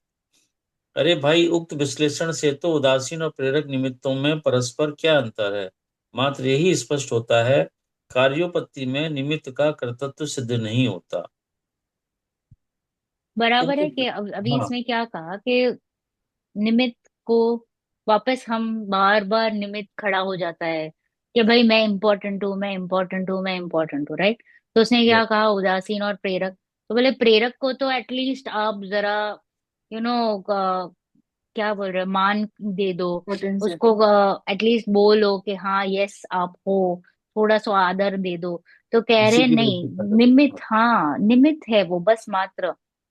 उसको वापस क्या कहा कि they are just two types of different निमित्त। मना कहाँ कर रहे हैं कि हाँ वो है, एक उदासीन निमित्त भी है और एक प्रेरक निमित्त भी है। प्रेरक प्रेरक निमित्त। निमित्त इज मोर एक्टिव, तो आपको एक्टिव होता दिखाई देगा, राइट। जब भी मैं रोटी की बात करी थी, तो रोटी में जो प्लेटफॉर्म है, जो गैस है, वो सब हो गए उदासीन निमित्त, क्योंकि प्लेटफॉर्म तो चल ही नहीं रहा है ना कहीं पे भी, राइट। तो आपको वो उसको निमित्त के जैसे हम देखेंगे भी नहीं, तो वो इतना इग्नोर हो जाता है। और बट प्रेरक निमित्त कितने अच्छे से दिखाई देता है कि वो आग जल रही है या वो लेडी बेल लेडी। रही है। तो वो एकदम एक्टिव जो रहता है उसके ऊपर हम कंप्लीट फोकस डाल रहे हैं। तो बोल रहे हैं कि हमने निमित्त को सिर्फ डिवाइड किया है दो तरीकों में, एक है प्रेरक और एक है उदासीन। नाउ प्रेरक इज लिटिल इच्छावान, जो थोड़ी सी इच्छा करता है कि भाई मैं ऐसा कर लूं या वैसा कर लूं। तो के आगे पढ़ेंगे तो बोले निकार्य उत्पत्ति में निमित्त का कर्तृत्व सिद्ध नहीं हो रहा है कहीं पे भी, क्योंकि वो जो शिक्षक है जो आपको दंड देता हुआ दिखाई दे रहा है, वो शिक्षक तो एक ही है, बच्चे 60 है। बट सभी 60 बच्चे सेम टू सेम पढ़ने चाहिए ना, सभी को सेम टू सेम समझ में आना चाहिए ना, क्योंकि शिक्षक का तो एक ही इरादा है कि सभी लोग समझे, बराबर। बट जी। क्यों वो निमित्त नहीं बन पा रहा है, क्योंकि हर एक की कैपेसिटी अलग है समझने की।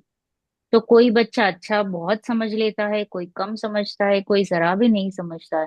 तो इसमें तकलीफ शिक्षक की नहीं है, यानी निमित्त is not doing anything. We are concluding to the fact that निमित्त कुछ भी करता हुआ दिखाई नहीं दे रहा है। हाँ, आगे पढ़िए। उक्त संदर्भ में इष्टोपदेश का निम्नांकित कथन द्रष्टव्य है। अज्ञ को उपदेशादि निमित्तों द्वारा विज्ञ नहीं किया जा सकता और न विज्ञ को अज्ञ ही कर सकते हैं, क्योंकि पर पदार्थ तो निमित्त मात्र है। जैसे कि स्वयं चलते हुए जीव और पुद्गलों को धर्मास्तिका होता है।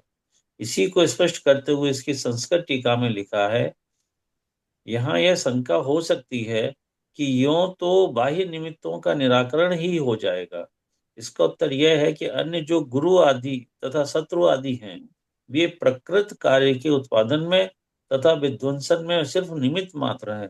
वस्तुतः किसी कार्य के होने व बिगड़ने में उसकी योग्यता ही साक्षात साधक होती है। उक्त कथन से यह बात एकदम स्पष्ट हो जाती है कि कार्य के प्रति साधकतम तो तत्समय की योग्यता रूप क्षणिक उपादान कारण ही है। प्रेरक व उदासीन निमित्तों में मूलभूत अंतर इस प्रकार है।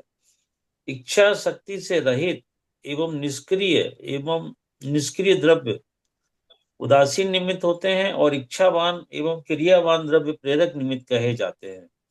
धर्म द्रव्य स्वयं चलते हुए जीव और पुद्गलों की गति में निमित्त होता है एवं अधर्म द्रव्य गमन पूर्वक ठहरते हुए जीव और पुद्गलों की स्थिति में निमित्त होता है। आकाश द्रव्य सभी द्रव्यों में के अवगाहन में निमित्त है और काल द्रव्य सभी द्रव्यों के परिणमन में निमित्त होता है। धर्म अधर्म आकाश एवं काल ये चारों द्रव्य इच्छा शक्ति से रहित हैं और निष्क्रिय भी है, अतः ये उदासीन निमित्त कहे जाते हैं।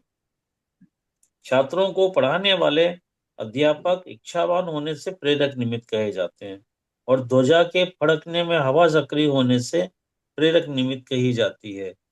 यद्यपि धर्म द्रव्य अधर्म द्रव्य आकाश द्रव्य और काल द्रव्य इच्छा शक्ति से रहित और निष्क्रिय होने से उदासीन निमित्त कहे जाते हैं, तथा जीव द्रव्य इच्छावान और क्रियावान होने से एवं पुद्गल क्रियावान होने से प्रेरक निमित्त कहे जाते हैं, तथा कार्योपत्ति में सभी निमित्त धर्मास्तिकाय के समान उदासीन ही है।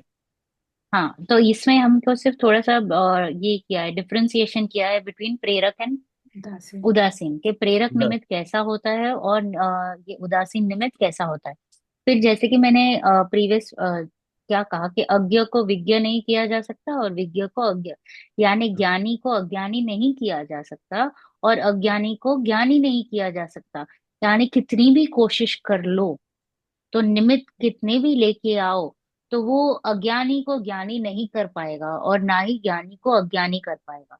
बस इतना सा कहना चाह रहे हो। और प्लस इसमें एडिशन में क्या कहा कि प्रेरक निमित्त हमेशा इच्छा शक्ति वाला और क्रियावान वाला हो, और उदासीन कैसा रहता है, इच्छा शक्ति रहित और क्रियावान नहीं रहता, यानी निष्क्रिय रहता है। आगे पढ़िए, दूसरा प्रश्न। प्रश्न, छात्रों के अध्ययन में अध्यापक की उपयोगिता से इनकार करना ठीक नहीं है। अरे भाई, देशनालब्धि के बिना तो किसी को समीकत की प्राप्ति भी संभव नहीं है। चारण रिद्धिधारी मुनिराजों का उपदेश पाकर तो भगवान महावीर के जीव ने शेर की पर्याय में सम्यक दर्शन की प्राप्ति की थी। उसका ही परिणाम है कि वह जीव आगे जाकर भगवान महावीर बना। आप उपदेश रूप निमित्त का निषेध क्यों करते हैं? उत्तर, उपदेश रूप निमित्त का निषेध कौन करता है? निमित्त के कर्तृत्व का निषेध अवश्य किया जाता है। जिस प्रकार अध्यापक के बिना छात्रों का अध्ययन संभव नहीं है, उसी प्रकार तो दीपक और पुस्तक के बिना भी अध्ययन संभव नहीं है। छात्रों के अध्ययन में अध्यापक, दीपक और पुस्तक सभी की उपयोगिता है। यदि ऐसा ना होता, दीपक क्यों जलाए जाते, पुस्तकें क्यों लिखी जाती और विश्वविद्यालयों की स्थापना भी क्यों होती, साधुओं में भी उपाध्याय का पद क्यों होता? यदि निमित्तों का निषेध किया जाता तो अवश्य प्रश्न खड़ा होता, अरे भाई, पर निमित्तों की सत्ता से इनकार कौन करता है? पर यह भी तो विचारणीय है कि अकेले उपदेश से ही आत्महित होता होता तो उपदेश तो बहुत जीव सुनते हैं, सभी का हित क्यों नहीं हो जाता? एक कक्षा में अनेक छात्र पढ़ते हैं, उन्हें पढ़ाने वाला अध्यापक एक, पुस्तकें भी वही, दीपक भी वही, फिर भी सभी विद्वान तो नहीं बन जाते। सभी अपनी अपनी योग्यता अनुसार ही विद्वान बनते हैं। इसी प्रकार एक ही समूह शरण में एक साथ अनेक जीव धर्मोपदेश सुनते हैं, परंतु सभी की सम्यक दृष्टि व्रती या साधु तो नहीं हो जाते। सब अपनी अपनी पर्यायगत योग्यता अनुसार ही परिणमते हैं। अतः यह सुनिश्चित ही है कि कार्य के प्रति नियामक कारण तो अपनी अपनी पर्यायगत योग्यता ही है। जरा विचार तो बस की। पॉज। अभी समझा ना वापस क्या कह रहे हैं? कि भाई कितनी भी कोशिश कर लो तो निमित्तों से कार्य होता हुआ नहीं दिख रहा है। क्या कह रहे हैं कि चारण वृत्ति मुनिराज आएंगे, उपदेश देंगे, देशनालब्धि होगी तभी तो कार्य होगा, राइट? तो वापस उसको क्या खुलासा किया कि भाई उपदेश आदि निमित्त का निषेध कहाँ कर रहे हैं? निषेध नहीं कर रहे हैं। बट उपदेश तो काफी हम समूह शरण में तो कितने जीव उपदेश सुनते हैं। तो क्या सभी केवल ज्ञानी हो जाते हैं? क्या क्या सभी मोक्ष चले जाते हैं? तो नहीं, कोई सम्यक दृष्टि होता है, कोई व्रती होता है, कोई श्रावक होता है, कोई मुनि बनता है। सभी लोग तो नहीं तिरते हैं ना। तो वैसे कह रहे हैं कि भाई उपदेश इज नॉट अ निमित्त। अरे नॉट ये कार्य नहीं करता है, कार्य नहीं कराता है। तो उपादान होगा तो कार्य हो जाएगा। तो बोले अपनी अपनी योग्यता, पर्यायगत योग्यता होगी तो कार्य होगा। एक सेम एग्जाम्पल दिया कि 60 बच्चे हैं, फिर भी कुछ अच्छे से पढ़ते हैं, कुछ कम पढ़ते हैं, कुछ जरा भी नहीं पढ़ते हैं। तो वही सब निमित्त तो सेम ही है, बुक्स भी सेम है, कोर्स भी सेम है, टीचर भी सेम है, बट फिर भी सबको अलग अलग समझ में आ रहा है। तो किसकी प्रॉब्लम है? तो योग्यता की। सबके हम भी बच्चों में कहते हैं ना कि इसके पास कैलिबर है, इसके पास कैलिबर नहीं है, राइट? तो वो कैलिबर इज व्हाट? योग्यता। तो वो वही कहना चाह रहे हैं बार बार। पढ़िए, जरा विचार तो कीजिए। जरा विचार तो कीजिए कि भगवान महावीर के जीव का हित मारीची के भव में ही क्यों नहीं हो गया। क्या वहां हम्म सद्निमित्तों की कमी थी? पिता चक्रवर्ती भरत, धर्म चक्र के आदि प्रवर्तक भगवान ऋषभदेव बाबा, भगवान ऋषभदेव की सम्मोह शरण में उनका उपदेश सुनकर तो इसने विरोध भाव उत्पन्न किया था। क्या उनके उपदेश में कोई कमी थी? क्या चारण रिद्धिधारी मुनियों का उपदेश उनसे भी अच्छा था? इसी से सिद्ध होता है कि जब पर्यायगत उपादान की तैयारी हो तब कार्य होता है, और उस समय योग निमित्त भी होता है, उसे खोजने नहीं जाना पड़ता। क्रूर शेर की एक पर्याय मिनट, है। इसमें कितना अच्छा कहा हाँ। कि अभी इसमें आप ये भी देखिए, देखो भगवान महावीर के जीव को आ इतने सारा मतलब बहुत काल तक रखड़ना था, राइट? तो अभी तक मोक्ष नहीं जाना, तो तभी ये वाणी निमित्त हो गई उनके इस परिभ्रमण की। तो ऋषभ देव का ये कहना कि भाई आप 24वें तीर्थंकर हो और उसका ईगो हर्ट होना, तो बिकॉज वो 24वें तीर्थंकर थे तो ये निमित्त हो गया ना उनको। तो अभी परिभ्रमण टाइम है ना बहुत। तो वो चार पूरा इतना समय निकालने के लिए कुछ तो रीजन चाहिए ना, वरना वो तो उत्कृष्ट निमित्त तो था ही। तो अगर वो 24वें है तो he has to be in संसार फॉर अ लॉन्ग टाइम। एक कोड़ा तो कड़ी दैट सागर। Is why. हाँ, कितना? एक कोड़ा कोड़ी सागर। हाँ, तो इतना उसमें टाइम उनको हाँ संसार में 84 रुकना हजार पड़ा रहा था। है। तो इतना इतना रुकना था तो फिर कुछ तो चाहिए ना रीजन कि भाई आपको यहाँ पे। इसके लिए तो उन्होंने इतने सारे कुमत स्टार्ट किए, 363 गलत मत स्टार्ट किए। तो इसके फल में उनको इतना सारा रखड़ना पड़ा, वरना तो वो डेफिनेटली चले जाते ना। तो वो निमित्त हो गया उनके भव भ्रमण का। और ये निमित्त हो गए मुनिराज उनके सम्यक दर्शन का। तो निमित्त तो हर कार्य के लिए, तो बुरा कार्य हो रहा है तो वो अलग निमित्त हो, मतलब ऐसा कार्य तो हुआ ना, कुछ तो कार्य हुआ जैसे कि उनको गलत सब सूझा तो तभी ये निमित्त हो गया। बल्कि भगवान की वाणी भी उनके गलत सोचने का भी निमित्त बन गया, राइट? तो तभी वो समझ लेना हम लोग कि कोई भी कार्य हो रहा है तो वो भले ही कुछ अच्छा भी कह रहा हो, बट तुम कैसे ले रहे हो? तुम्हारी योग्यता थी कि भाई तुमको रखड़ना है तो तुम गलत ले लोगे। तो वापस हम कहाँ पे आ गए? योग्यता पे। भाई तकलीफ मेरी थी, मुझे घूमना है, अभी मुझे टाइम नहीं है अभी ऊपर जाने के लिए, अभी तक आई एम नॉट रेडी। तो फिर भाई then I am going to search for reasons कि मैं कैसे भव भ्रमण करूं। तो ऐसे उनके लिए वो रीजन हो गया, निमित्त हो गया। हाँ, पढ़िए।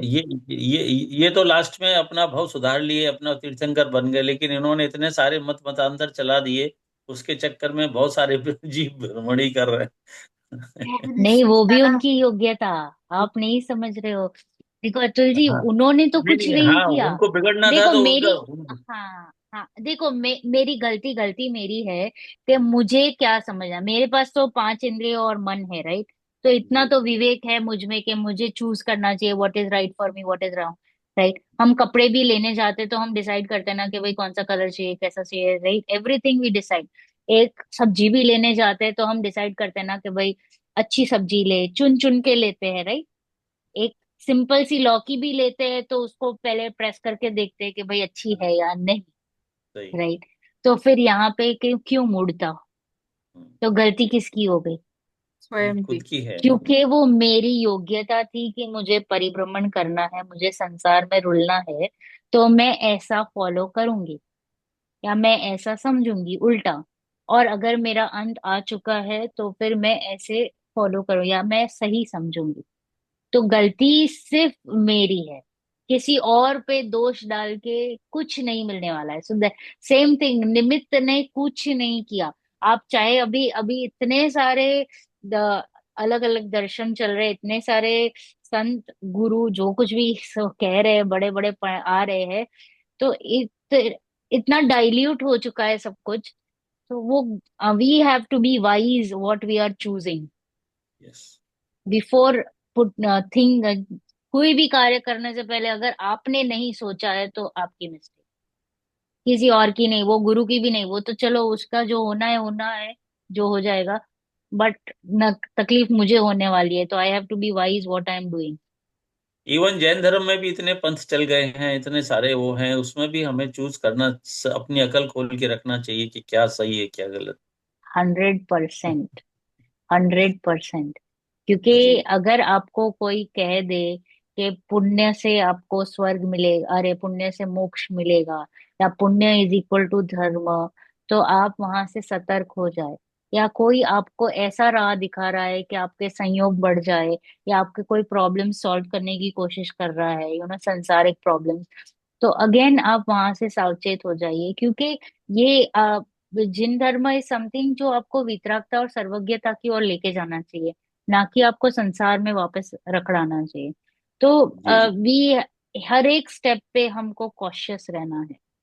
क्योंकि हमारी हमारा पाप का उदय है कि हम अभी आए हैं, जी राइट, पंचम आरे में। बट हमारा डेफिनेटली पुण्य का उदय है कि हमको फिर भी जिनवाणी सुनने को मिल रही है, जी। फिर भी। वो, वो तो तो आपने ये एक बार बताया था कि हमारा पुण्य जो है तीर्थंकर और चक्रवर्ती से भी बढ़ के है इस समय। बहुत आई आई लेकिन सच्ची में मैं बोल रही इसके हूँ। बारे में डिटेल आपसे पूछना चाह रहा था कि इतना पुण्य कैसे हो गया कि चक्रवर्ती से भी बढ़ के देखो, पुण्य हो गया हमारा। अरे है, वरना आप सोचिए, आपको गिन चुन के लोग मिलेंगे जो सच सुन रहे हैं। दिखाई दे रहा है आपको कोई कहीं सच बोलता हुआ भी? सही जिनवाणी कोई कोई आपको कहता हुआ समझाता हुआ मिल रहा है, कहीं पे दिख रहा है? आप आजू बाजू सब जगह पे देख लीजिए, आपको कहीं पे सत्य वचन जो सही बात है ना, वो कहता हुआ नहीं दिखाई देगा। और जो आपको सुनने में आ रहा है, प्लस अभी आपको रुच रहा है, सुन तो लिया हमने, बट उसको रुचना भी तो चाहिए ना। आपको उसको ऐसा ऐसा फील भी हो रहा है कि नहीं, मुझे पढ़ना है, मुझे आगे बढ़ना है, मुझे ये भाव को तारना है, राइट। इस अमूल्य भाव मिल चुका है, इसको वेस्ट नहीं करना है। तो ये आपकी योग्यता ऐसे फूट फूट के बाहर आ रही है, ऐसे कि नहीं बस मेरा नंबर आ चुका है। मैंने नहीं कहा था वो पॉपकॉर्न है, थोड़ा सा लिड खुला हुआ है, कुछ ही पॉपकॉर्न बाहर आते, तो वैसे हम उन कुछ पॉपकॉर्न में से बाहर आए हुए जीव है, जो अभी बस मैक्सिमम चार भव में मोक्ष जाने वाले हैं। Thank you very maximum. Much. Tension कम हो गया। नहीं, सही बात है। क्योंकि ये अगर आपको रुच रहा है, थोड़ा सा भी आपने अगर दिल से भावना की है कि मुझे समझना है सच और मुझे मेरा कल्याण करना है, तो आपका अंत आ चुका है। संसार भ्रमण का अंत इज नियर। तो अभी हम नहीं ही रखड़ेंगे। ये तो जी हम सबकी ऐसे प्रॉमिस है सबको एक दूसरे से कि भाई हम नहीं रखड़ने वाले हैं अभी। अब बहुत हो चुका। अनंत काल इस चक्कर में फंसे हैं। और वो क्लियरली दिख रहा है कि हमको हर हर दिन दुख हो रहा है, एवरी आवर हो ही रहा है। बिकॉज हम संसार में तो कोई ना कोई प्रॉब्लम्स आ ही रही है, तो बस इनफ। पढ़िए आगे। क्रूर शेर इसी की से सिद्ध पर्याय होता में है। क्रूर शेर की पर्याय में घोर वन में उपदेश का कहाँ अवसर था, पर उसका पुरुषार्थ जगा तो निमित्त आकाश से उतर कर आए। इसीलिए तो कहा जाता है कि आत्मार्थी को निमित्तों की खोज में व्यग्र नहीं होना चाहिए। निमित्त नहीं होता ये कौन कहता है, पर निमित्तों को खोजना भी नहीं पड़ता। जब उपादान में कार्य होता है तो तदनुकूल निमित्त होता ही है। निमित्तों के अनुसार कार्य नहीं होता है, कार्य के अनुसार निमित्त कहा जाता है। वैश्या के मृत शरीर को देखकर रागी को राग, वैरागी को वैराग्य उत्पन्न होता है, और वह वैश्या रागी के राग और वैरागी के वैराग्य का निमित्त कही जाती है। यदि निमित्त के अनुसार कार्य होता तो उसे देखकर प्रत्येक को या तो राग ही उत्पन्न होना चाहिए या वैरागी ही। आचार्य कल पंडित टोडरमल जी कहते हैं, परद्रव्य कोई जबरन तो बिगाड़ता नहीं है, अपने भाव बिगड़े तब वह भी भाई निमित्त है, तथा इसके निमित्त बिना भी भाव बिगड़ते हैं, इसलिए नियम रूप से निमित्त भी नहीं है। इस प्रकार परद्रव्य का दोष देखना मिथ्या भाव है। न तो निमित्त उपादान में बलात् कुछ करता है और न ही उपादान किन्हीं निमित्तों को बलात् लाता है या मिलाता है। दोनों का सहज ही संबंध होता है। निमित्त नैमित्तिक संबंध की सहजता को पंडित टोडरमल जी ने इस प्रकार स्पष्ट किया है, यदि कर्म स्वयं करता होकर उद्यम से जीव के स्वभाव का घात करे, बाह्य सामग्री को मिलावे, तब तो कर्म के चेतनपना भी चाहिए और बलवानपना भी चाहिए। सो तो है नहीं, सहज ही निमित्त नैमित्तिक संबंध है। जब उन कर्मों का उदय काल हो, उस काल में स्वयं ही आत्मा स्वभाव रूप परिणमन नहीं करता, विभाव रूप परिणमन करता है, तथा जो अन्य द्रव्य हैं वे वैसे ही संबंध रूप होकर परिणमित होते हैं। जिस प्रकार सूर्य के उदय के काल में चकवा चकवियों का संयोग होता है, वहां रात्रि में किसी ने द्वेष बुद्धि से बलजबरी करके अलग नहीं किए हैं, दिन में किसी ने करुणा बुद्धि से लाकर मिलाए नहीं है। सूर्यास्त का निमित्त पाकर वे स्वयं ही बिछुड़ते हैं और सूर्योदय का निमित्त पाकर स्वयं ही मिलते हैं। ऐसा ही निमित्त नैमित्तिक बन रहा है। उसी प्रकार कर्म का भी निमित्त नैमित्तिक भाव जानना। निमित्त नैमित्तिक संबंध एक सहज संबंध है, उसे कर्ता कर्म संबंध के रूप में प्रस्तुत करना उपयुक्त नहीं है। पर के साथ कारकता के संबंध का निषेध करते हुए आचार्य अमृतचंद लिखते हैं,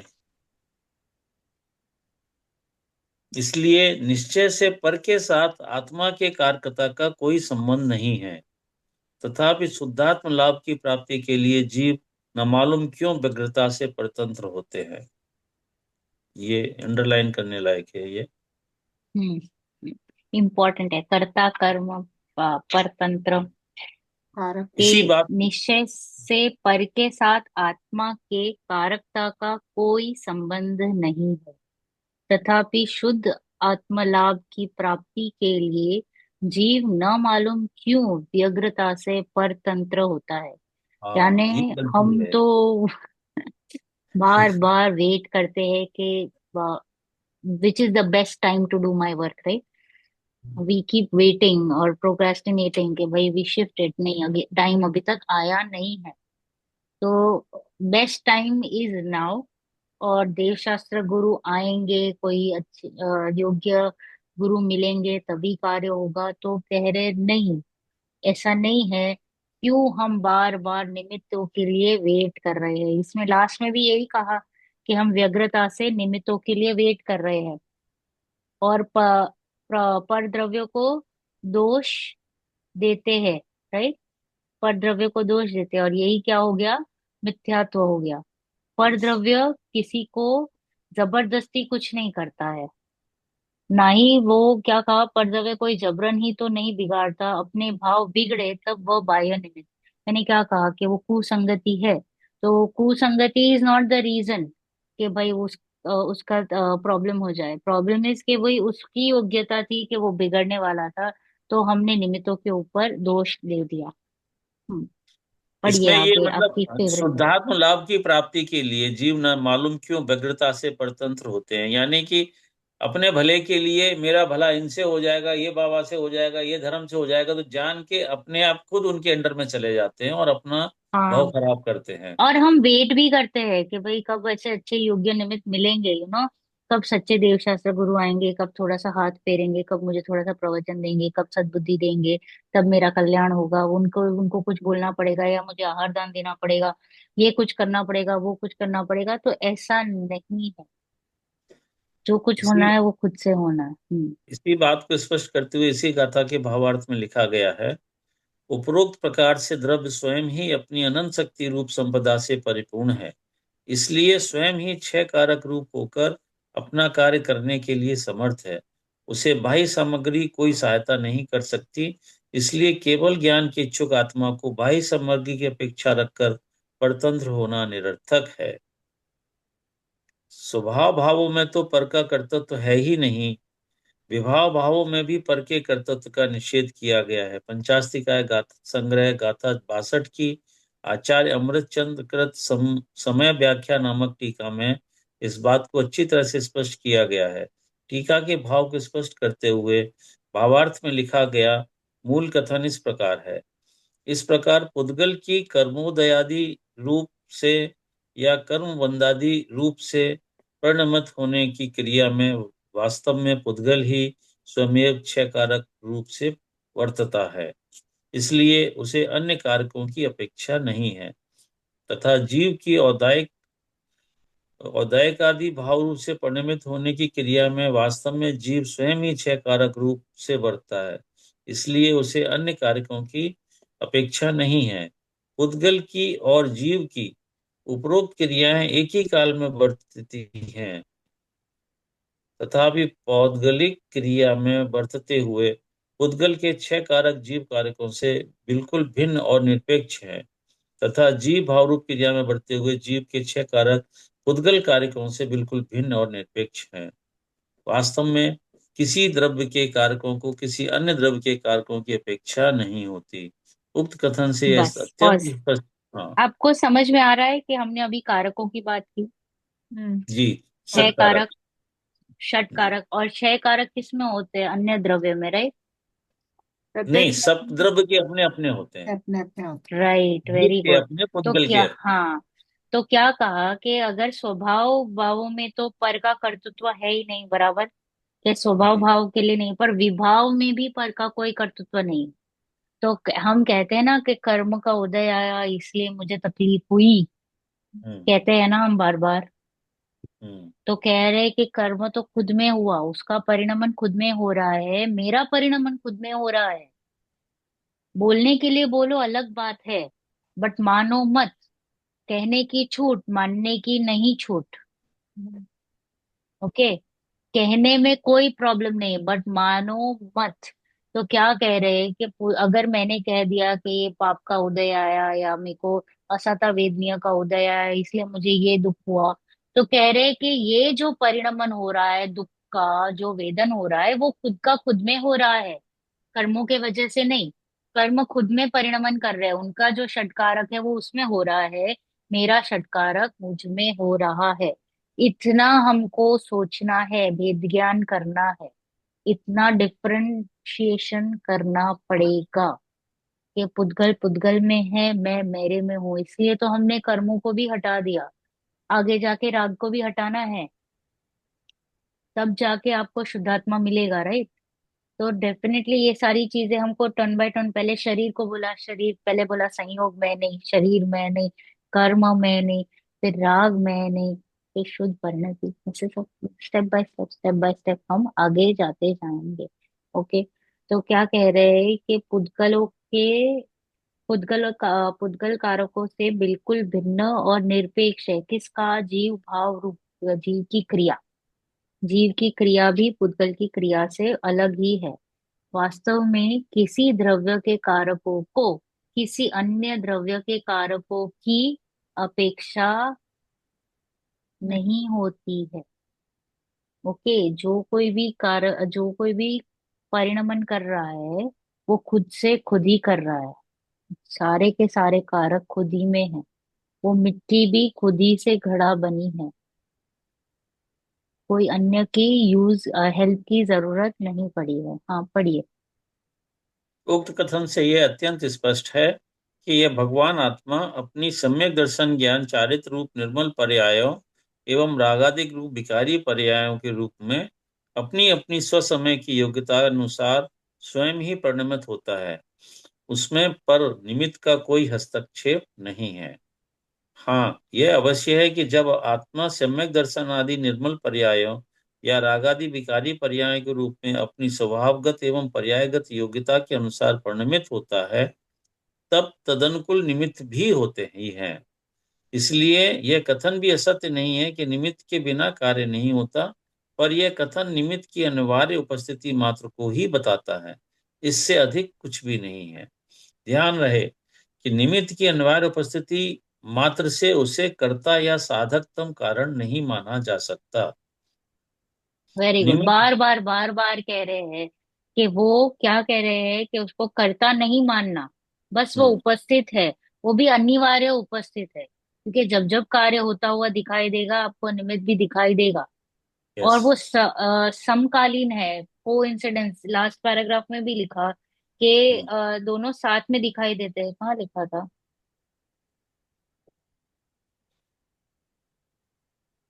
हाँ, एक ही काल में वर्तती है। पुद्गल की और जीव की उपरोक्त क्रियाएं एक ही काल में वर्तती हुई दिखाई देती है।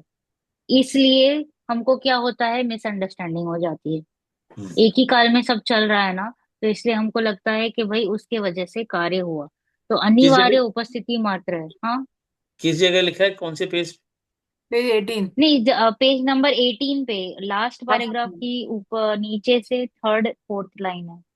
सिर्फ हाँ हाँ हाँ, काल। एक ही काल में बढ़ती है, यस यस। हाँ, अन्य एक ही कार्यों को काल में पुद्गल और वर्तती है। जीव की उपरोक्त क्रियाएं एक ही काल में वर्तती हैं। यस। हाँ। निमित्त सदा इसके लिए पर पदार्थ रूप ही होता है।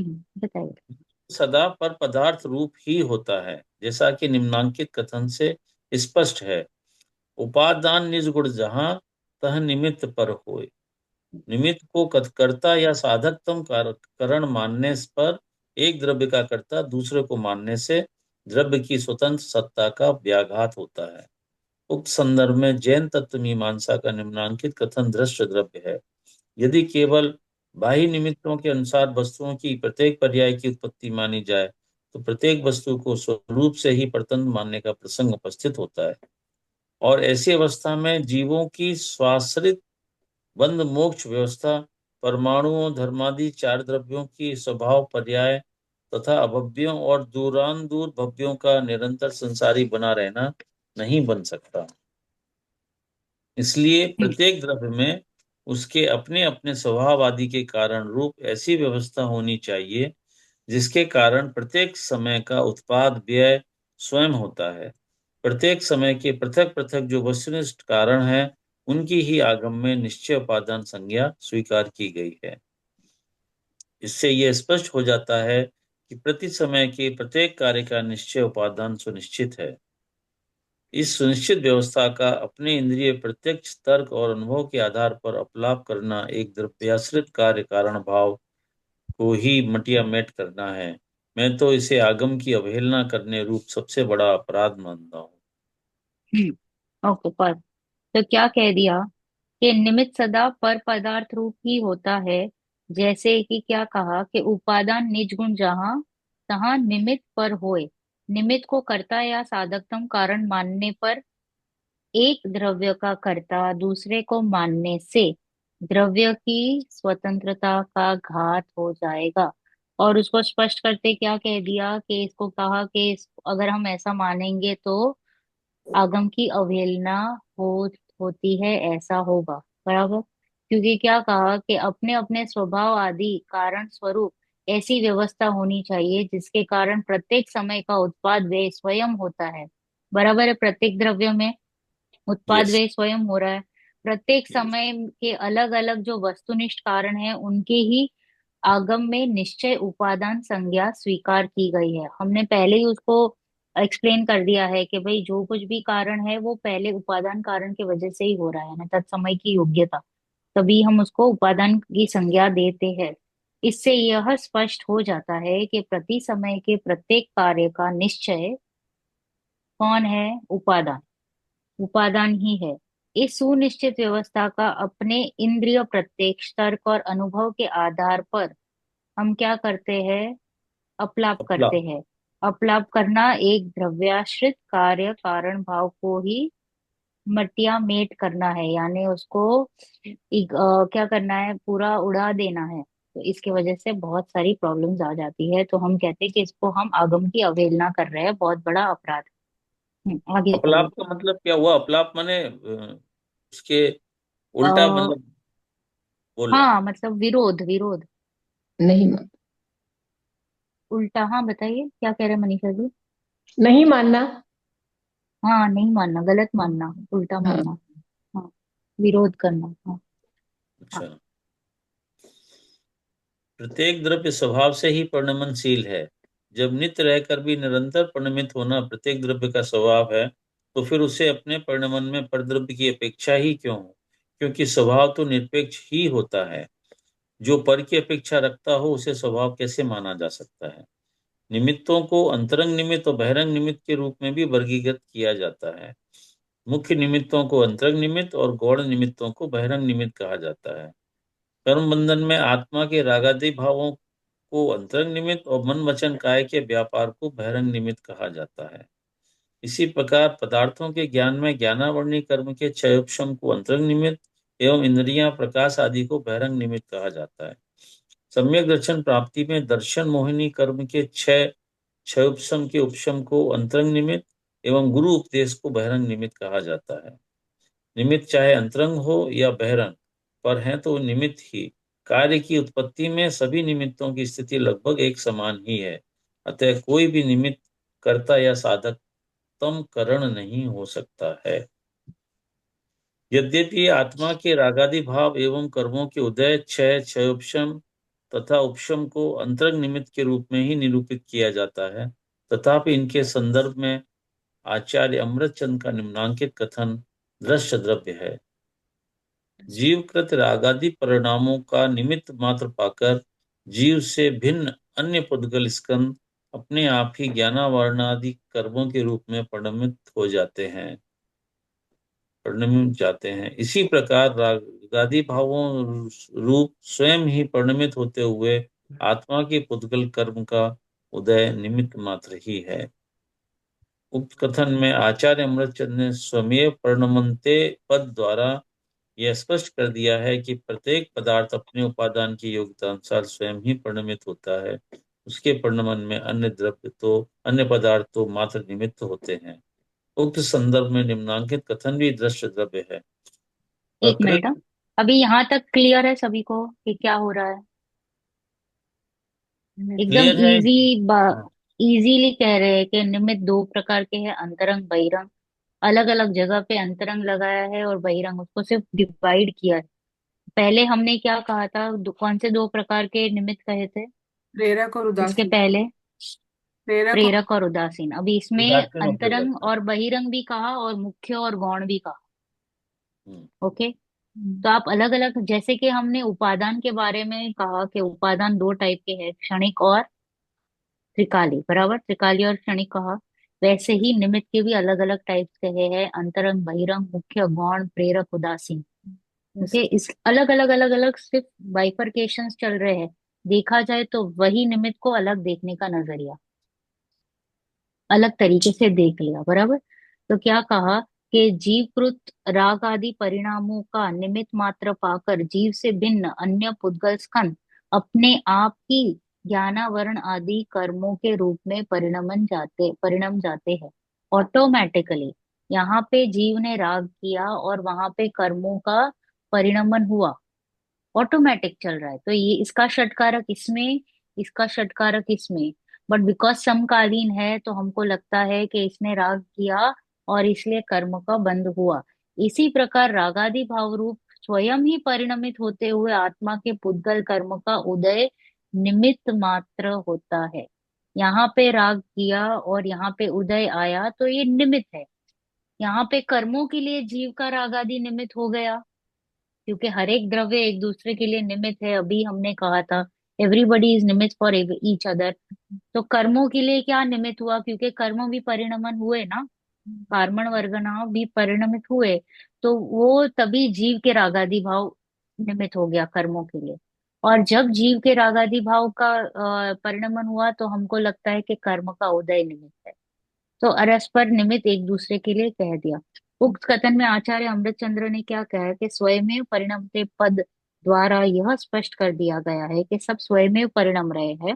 प्रत्येक पदार्थ अपने उपादान की योग्यता अनुसार स्वयं ही परिणमित होता है। उसके परिणमन में अन्य पदार्थ तो मात्र क्या है, निमित्त ही है। निमित्त निमित्त है। ही होता है। अब उक्त संदर्भ में पढ़िए आगे। उक्त संदर्भ में निम्नांकित कथन भी दृष्ट द्रव्य है। प्रकृति में ऐसा समझना चाहिए कि जिसे आगम में निमित्त कहा गया है, अन्य के कार्य की उत्पत्ति में वह परमार्थ से अणु मात्र भी सहायता नहीं करता, फिर भी उसकी सहायता के बिना कार्य हो ही नहीं सकता। ऐसा मानना ही अध्यवसान भाव है। अध्यवसान क्या होता है ये? मिथ्यात्व, उल्टी मान्यता। तो अच्छा, क्या उल्टी। कहा, प्रकृति में ऐसा समझना चाहिए कि जिसे आगम में निमित्त कहा गया है, अन्य के कार्य की उत्पत्ति में वह परमार्थ से अणु मात्र भी सहायता नहीं करता, फिर भी उसकी सहायता के बिना कार्य हो ही नहीं सकता। देखो, हमने पहले मान लिया कि उसकी कोई सहायता नहीं है, फिर भी मैं उसके ऊपर थोड़ा सा जोर दे रही हूँ कि नहीं नहीं, थोड़ा तो चाहिए, निमित्त तो चाहिए, निमित्त तो चाहिए। तो क्या होगा, ऐसा मानने से क्या होगा, मिथ्या, उल्टी मिथ्यात्व। मान्यता। जी। क्योंकि मैं कहते हुए भी क्या कह रही हूँ कि कार्य की उत्पत्ति में परमार्थ से निमित्तों की कोई जरूरत नहीं है, अणु मात्र भी सहायता की जरूरत नहीं है, फिर भी उसकी सहायता के बिना कार्य नहीं हो सकता। तो कितनी गलत बात कह दी कि मुझे निमित्त की सहायता चाहिए कार्य करने के लिए। मतलब मैंने क्या किया, उसके ऊपर कर्तृत्व का बोझा डाल दिया कि वो मुझे हेल्प करेगा, बराबर। तो इसी का प्रत्येक वस्तु अपने कार्यकाल में स्वयं निषेध करती है, क्योंकि जितनी जड़ चेतन वस्तुएं हैं उनका परिणाम पर की अपेक्षा किए बिना स्वयं ही होता है। पर की अपेक्षा बिना ही उनका परिणमन चल रहा है, परिणाम चल रहा है। फिर भी भिन्न सत्ता के दो द्रव्यों में जो विशेषण विशेष्य भाव है, दो दो द्रव्य की जो चल रही है, जो पर्याय चल रही है, तो उसमें विशेषण विशेष्य भाव है, निमित्त नैमित्तिक भाव है, आधार आधे संबंध है, माने गए हैं। वे मात्र क्या है, असद्भुत व्यवहार नए से ही माने गए हैं, रियल नहीं है। असद्भुत यानी झूठ, नॉट रियल। और व्यवहार नहीं तो झूठी है। तो कहने के लिए कहा गया है, परमार्थ से उनमें कोई संबंध नहीं है। यहाँ पे हम्म। जीव को राग हुआ और कर्म का उदय होना, कोई संबंध नहीं है।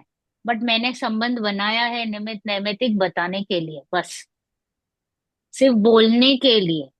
वरना हम्म। रागादि भाव जो जीव में उत्पन्न हो रहे हैं वो खुद की योग्यता से, कर्मों का परिणमन हो रहा है वो खुद की योग्यता से।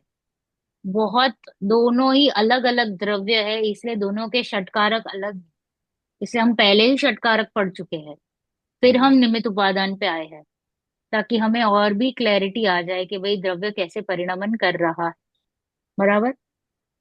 इसलिए जहां भी आगम में ऐसा कहा गया है कि क्रोध नामक चारित्र मूल्य कर्म के उदय से जीव में क्रोध की उत्पत्ति होती है, सो वहां उसे काल प्रत्यास्तिवश किया गया उपचरित कथन ही जानना चाहिए। काल प्रत्यास्तिवश यानी कोइंसिडेंस, टुगेदर टुगेदर, समकालीन। तो यहाँ क्या कहा कि क्रोध नामक चारित्र मोन्य कर्म का उदय से जीव में क्रोध की उत्पत्ति हुई। यहाँ पे जीव में क्रोध की उत्पत्ति हुई और यहाँ पे चारित्र मोन्य क्रोध का उदय आया। तो वहां समकालीन है, दोनों साथ में हुआ। तो क्या कहा, तो उपचरित कथन ही जानना चाहिए, अर्थात उस समय चारित्र मोन्य कर्म के उदय से निरपेक्ष होकर, यानी इसकी कोई अपेक्षा नहीं है कि कर्म का उदय होगा तो क्रोध आएगा ही आएगा। देखो, पार्श्वनाथ भगवान पे भी इतने सारे पत्थर गिरे, राइट, तो उनको क्रोध आना चाहिए ना। क्या, क्रोध का उदय आया ना। तो अभी मेरी, इट इज माई ड्यूटी, मुझे कैसे बिहेव करना है मेरे ऊपर है, मैं स्वतंत्र हूँ।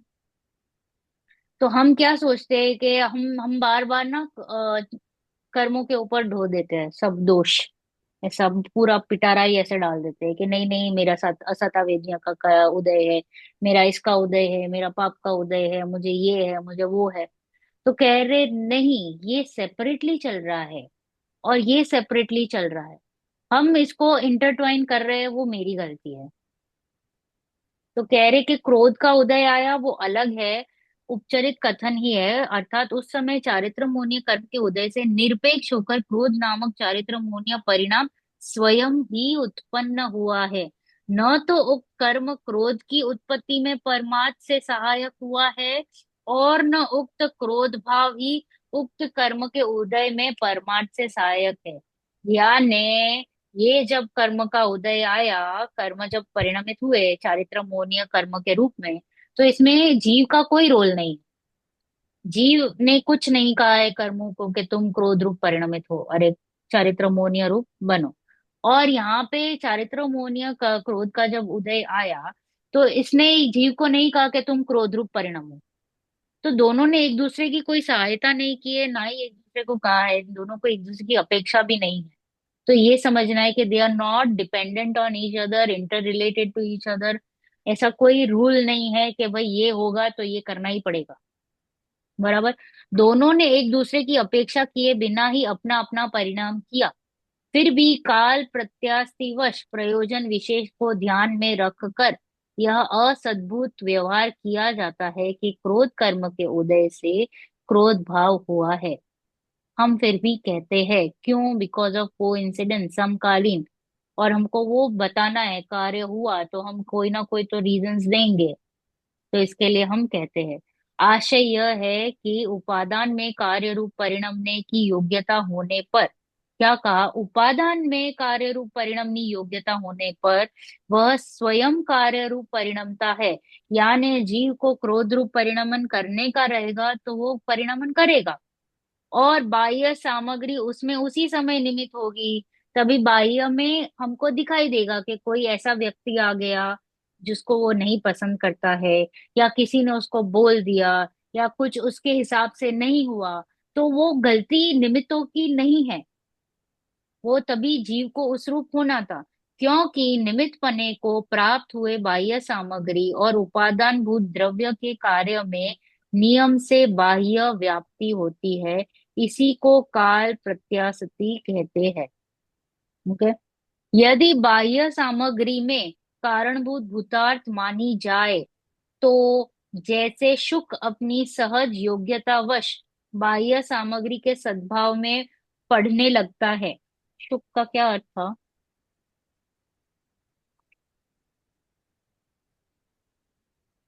शुक यानी, मैंने क्या लिखा था? शुक और बक। पोपट। हाँ, ouch। पोपट, पोपट नहीं। हाँ, बगुला बगुला। ब- हाँ, बगुला, राइट। बगुला, हाँ बगुला, राइट। अब मेरे पास दो पुस्तक है ना, गुजराती और ये, तो दोनों में अलग अलग चल रहा है। तो क्या कहा, यदि बाह्य सामग्री में कारणभूत भूतार्थ मानी जाए, तो जैसे शुक अपनी सहज योग्यतावश बाह्य सामग्री के सद्भाव में पढ़ने लगता है, उसी प्रकार सहज योग्यता के अभाव में बाह्य सामग्री के बल से बक को भी पढ़ लेना चाहिए। शुक यानी आई थिंक पोपट है, और ये बक यानी बगुआ। बगुला, हाँ। तो वो पोपट तो पढ़ लेता है, हम उसको रटाते हैं ना, बट ये नहीं कर पा रहा है क्योंकि सामग्री तो सेम है, हम्म। पढ़ नहीं सकता और शुक पढ़ लेता है। इससे मालूम पड़ता है कि बाह्य सामग्री तो कार्य में निमित्त मात्र है, जो भी कार्य होता है वह द्रव्य में पर्यायगत योग्यता के प्राप्त होने पर ही होता है। यानी अगर द्रव्य में योग्यता है तो वो पढ़ लेगा। पोपट में कैपेसिटी है, वो पट पट पट हम जो रटाएंगे वो रटता है। बगुए को बोलो, बगले को कि भाई बोलो बोलो बोलो, वो नहीं बोल पाएगा, तो क्योंकि उसमें कैपेसिटी नहीं है। इसी कारण भट्टाकलंक देव ने दैव का लक्षण करते हुए अपनी अष्टसहस्री टीका में लिखा है कि पुरा कृतम कर्म योग्यता च दैवम, अर्थात पहले किया गया कर्म और योग्यता, इन दोनों का दैव कहते हैं। दैव यानी भाग्य। पहले કરવામાં આવેલું કર્મ અને યોગ્યતા એ બંને દૈવ કહે છે। हाँ। दैव मतलब भाग्य ना। हाँ, दोनों अलग अलग है और दोनों खुद खुद के हिसाब से हो रहे हैं। देखो, 14वें गुण स्थान में वसाता वेदनीय का उदय तो है, बराबर है। हाँ। वेद। पर तजनीय दुख और उसका वेदन नहीं है, क्योंकि वो संसार में है ना अभी भी। हम्म। अरिहंत। यस यस, हाँ। चार धाती में यस। हाँ, क्या कहा, वेदन नहीं है, क्योंकि उस समय उस जीव में द्रव्य पर्याय योग्यता का अभाव। उस जीव में उसकी वो अभाव ही है, उसको दुख का वेदन नहीं होगा। इसलिए सिद्धांत यह फलित होता है कि बाह्य सामग्री का सद्भाव या क्रियाशीलता कार्य की नियामक नहीं होती, यानी कर्मों का उदय हो, फिर भी जरूरी नहीं है कि मुझे तकलीफ हो। मेरी योग्यता नहीं है, मुझे तकलीफ नहीं होगी। पता है, कभी कभी हमको कोई कुछ बोल देता है और फिर भी हमको दुख नहीं होता है। और कभी कभी थोड़ा सा मतलब नहीं बोल के भी फिर भी कितना सारा दुख ले लेते हैं। तो वो रिएक्शंस कितना डिफरेंट हो जाता है। तो दैट मीन्स के निमित्त माइट बी वेरी बैड, जब आपको बहुत सारा दुख होना चाहिए था बट नहीं हो रहा है, तो निमित्त करता नहीं ही है। आपकी योग्यता, आपको दुख नहीं होने वाला था, आप उसको हंसी में उड़ा देते। राइट। और फिर बाद में एक छोटे से सिर्फ छोटा सा चू कर दिया और हमको ऐसा लग गया कि पता नहीं कितना सारा पहाड़ छोड़ छोड़ दिया। तो वो कह रहे कि तभी आपको दुखी होने की योग्यता थी, तो राइट। इसलिए आपने उसको वो छोटे से निमित्त को भी इतना बड़ा कर दिया। वो निमित्त इतना, वो पहले उसने इतना सारा बोल दिया और फिर भी आपको कुछ दुख नहीं हुआ। तो योग्यता नहीं थी दुखी होने की, बराबर। हम्म। तो बाह्य सामग्री का सद्भाव या क्रियाशीलता कार्य की नियामक नहीं होती। उपादानगत द्रव्य पर्याय योग्यता ही कार्य की नियामक है, बराबर। क्योंकि ऐसे उपादान के अंतर अनंतर समय में नियम से कार्य की उत्पत्ति देखी जाती है। जस्ट पहले की आपको दिखेगा कि भाई कार्य उत्पत्ति हो रही है। इसलिए निष्कर्ष रूप में यह समझना चाहिए कि प्रत्येक द्रव्य नित्यता के साथ स्वयं परिणाम स्वभावी होने से अपना कार्य स्वयं ही करता है। क्या कहा, प्रत्येक द्रव्य नित्यता के साथ स्वयं परिणाम स्वभावी होने से अपना कार्य स्वयं करता है, यानी त्रिकाली उपादान नित्यता, ये द्रव्य शक्ति, ओके, साथ में परिणाम स्वभावी यानी तत्समय की योग्यता से अपना कार्य स्वयं ही करता है। यह यथार्थ है। कार्य के होने में जो निमित्तता स्वीकार की गई है वह क्या है, असद्भुत व्यवहार से ही स्वीकार की गई है, परमार्थ से नहीं, रियल में नहीं। परमार्थ यानी रियल फैक्ट, बराबर। तो परमार्थ से नहीं, असद्भुत यानी झूठ कहने के लिए। अतः निश्चय का कथन सम्यक एकांत रूप होने पर भी इससे अनेकांत की ही प्रतिष्ठा होती है, जबकि असद्भुत व्यवहार के कथन के अनुसार पर की सहायता को यथार्थ मानने पर परमार्थ से वह अनेकांत का घातक ही सिद्ध होती है। उपर्युक्त संपूर्ण विवेचन से कार्योत्पत्ति में उपादान और निमित्त का क्या स्थान है, यह बात अत्यंत स्पष्ट हो चुकी है। पक्ष व्यामोह से दूर रहकर विचार करने पर विवाद के लिए कोई स्थान नहीं रहता। जिनवाणी का गहराई से अध्ययन नहीं करना ही तात्विक विवादों का मूल कारण है। अतः तात्विक विवादों से बचने का एकमात्र उपाय जिनवाणी की गहराई से स्वाध्याय करना ही है। न केवल तात्विक विवादों के सुलझाने के लिए अपितु आत्मकल्याण के लिए भी प्राथमिक स्थिति में जिनवाणी ही परम शरण है। तो अभी थोड़ा थोड़ा क्लियर होएगा कि भाई निमित्त और उपादान का रियल रोल क्या है। पहले हमने क्या बेस प्रिपेयर किया, षट कारक का बेस किया कि एक द्रव्य में ही वही खुद का छह छह कारक उसी में होते हैं। फिर हम धीरे धीरे आगे बढ़ते गए निमित्त उपादान के बीच में, क्योंकि कार्य होने में हमको निमित्त तो दिखाई ही दे रहे हैं। तो अभी ये जो हमारी अनादि से जो मिथ्या मान्यता है कि भाई निमित्त के बिना नहीं होगा, निमित्त के बिना नहीं होगा, निमित्त के बिना नहीं होगा, तो कह रहे हैं निमित्त अनिवार्य होते हुए भी सहायक नहीं है। They are there but they are not going to do anything. वो भी कब कहे जाएंगे निमित्त, जब कार्य होता हुआ दिखाई देगा तभी, वरना वो भी निमित्त नहीं। और इसको अलग अलग हमने कहा, प्रेरक निमित्त, उदासीन निमित्त, फिर अंतरंग, बहिरंग, मुख्य, गौण। बराबर। तो ऐसे प्लस वो चार्ट शेयर किया था, उसमें भी आई थिंक एक दो टाइप और है। और अभाव। हमारा, हाँ, और फिर क्या कहा, उपादान कारण। उपादान में और एक बार कह रही हूँ, त्रिकाली उपादान, क्षणिक उपादान। क्षणिक उपादान में दो टाइप, अनंतर पूर्व क्षणवर्ती पर्याय और तत्समय की योग्यता। रियल रीजन क्या है, नियामक क्या है, तत्समय की योग्यता। ओके, तत्समय की योग्यता यानी जब वो कार्य होता हुआ दिखाई देता है, वही इज द रियल रीजन। क्योंकि वो पर्याय की योग्यता ही ऐसी है कि वो उस रूप परिणमित होगी। तो that is the real reason. जब वो उस रूप परिणमित हो रही है, तब जो जो दोष देना है बाहर में वो निमित्त होता है। बराबर। क्लियर एवरीबॉडी अभी तक? अभी हम जाएंगे निमित्त उपादान के कुछ प्रश्न उत्तर पर। इसमें हम छाट के कुछ ही प्रश्न लेंगे, बट आई सजेस्ट आप एक बार सभी प्रश्न पढ़ लें। उसमें काफी क्लैरिटी हो रही है। भले ही हम अभी टाइम कम है इसलिए हम कुछ कुछ प्रश्न ही ले रहे हैं, बट मैं चाहती हूँ कि आप एज अ होमवर्क सारे प्रश्न पढ़ ले, और नेक्स्ट क्लास में आए, अगर आपको कोई डाउट हो तो हम उसको सॉल्व करेंगे। बराबर। हम्म। तो प्रश्न नंबर 4। हाँ मनीषा जी पढ़िए।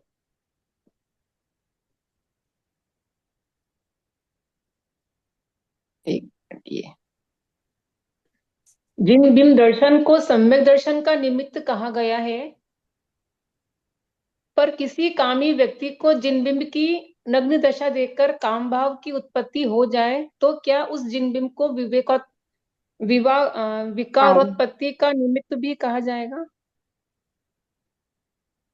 भाई बात ऐसी है कि जिन बिंब तो मुख्यतः सम्यक दर्शन या वैराग्य के ही निमित्त होते हैं, और इसी कारण उनकी स्थापना भी की जाती है।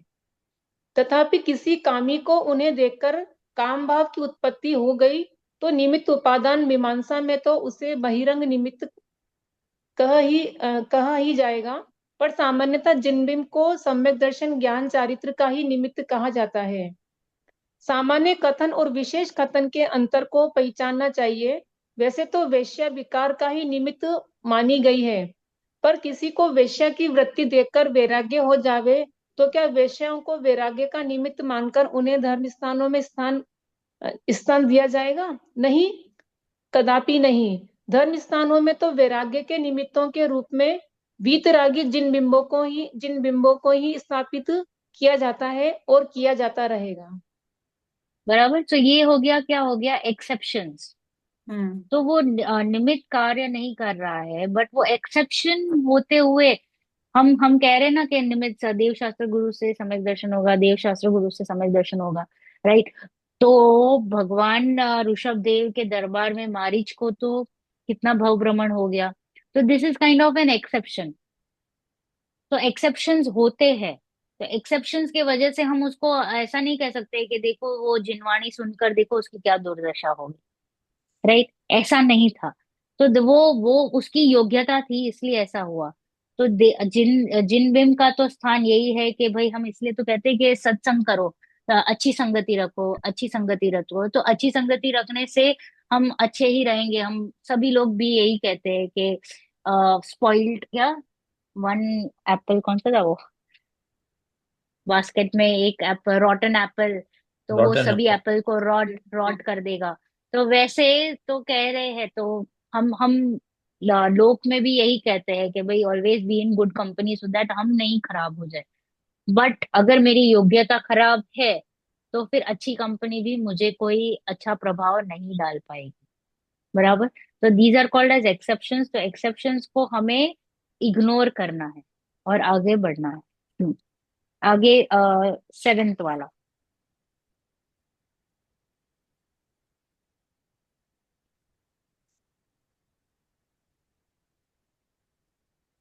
आप ही तो कहते हो कि यदि अपना कल्याण करना है तो आत्मा को जानो, पहचानो और उसी में जम जाओ, रम जाओ, क्योंकि सुखी होने का एकमात्र यही उपाय है। इसमें निमित्त उपादान समझने की क्या आवश्यकता है। आत्मा का कल्याण भी एक कार्य है, अपने को जानना पहचानना भी एक कार्य है, अपने में जमना रमना भी एक कार्य है, और कोई भी कार्य कारण के बिना संपन्न नहीं होता। निमित्त और उपादान कारणों के ही प्रकार हैं। अतः आत्म कल्याण के लिए, अपने को जानने पहचानने के लिए, अपने में जमने रमने के लिए उनका स्वरूप अच्छी तरह जानना अत्यंत आवश्यक है। निमित्त और उपादान का सही स्वरूप नहीं समझने के कारण आत्म कल्याण रूप कार्य करने के लिए भी तो ये आत्मा पर पदार्थों के सहयोग की आकांक्षा से पर की ओर ही झांका करता है, स्वयं की ओर देखता तक नहीं। अतः यह समझना अत्यंत आवश्यक है कि अपने आत्मा के कल्याण का कार्य तो स्वयं के आश्रय से, स्वयं की पात्रता से, स्वयं में ही संपन्न होता है, पर पदार्थ तो उसमें मात्र निमित्त ही होते हैं। जब द्रव्य स्वभाव में पर्यायगत पात्रता का परिपाक होता है तो निमित्त भी सहज ही उपस्थित रहते हैं। अतः निमित्तों पर से दृष्टि हटाकर त्रिकालीय उपादान, जो कि निज त्रिकालीय ध्रुव परमात्मा है, उस पर दृष्टि को केंद्रित करना ही आत्मानुभव का मार्ग है। यह कार्य भी पर्यायगत योग्यता के सद्भाव में सहज भाव से ही संपन्न होता है। इसके लिए भी आकुलित होने की कोई कार्य नहीं होता, आकुलित होने से कोई कार्य नहीं होता। प्रत्येक कार्य स्व समय में स्वयं की योग्यता रूप उपादान कारण से ही संपन्न होता है, और जब कार्य होता है तो तदनुकूल निमित्त भी होते ही हैं, उन्हें खोजने जाना नहीं पड़ता। इस प्रकार आत्म कल्याण रूप कार्य में निमित्त उपादान की संधि का सम्यक ज्ञान हो जाने पर दृष्टि पर पदार्थों से हटकर स्वभाव मुख सम्मुख होती है और आत्मानुभूति प्रकट होती है। आत्मानुभूति के काल में निश्चय सम्यक दर्शन ज्ञान चारित्र की उत्पत्ति रूप मोक्ष मार्ग प्रकट होता है।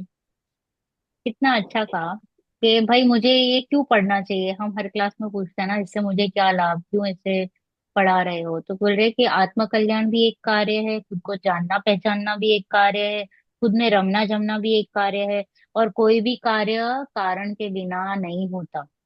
और हमने कार्य के दो कारण बताए, एक निमित्त कारण, एक उपादान कारण, बराबर। बार बार हम कह रहे हैं, बराबर। तो अतः आत्म कल्याण के लिए, अपने को जानना पहचानने के लिए, अपने में रमने जमने के लिए उनका स्वरूप अच्छी तरह जानना चाहिए। किसका स्वरूप? कारणों का। क्योंकि कारण के बिना कार्य होता हुआ दिखता नहीं है, बराबर। निमित्त और उपादान का सही स्वरूप नहीं समझेंगे, समझने के कारण आत्म कल्याण रूप कार्य करने के लिए भी यह आत्म पदार्थों के सहयोग की आकांक्षा से पर की ओर ही झांका करता है। वो उसकी दृष्टि पर की ओर चली जाती है कि भाई कार्य तो हो रहा है, बट कारण चाहिए, कारण चाहिए, कारण चाहिए।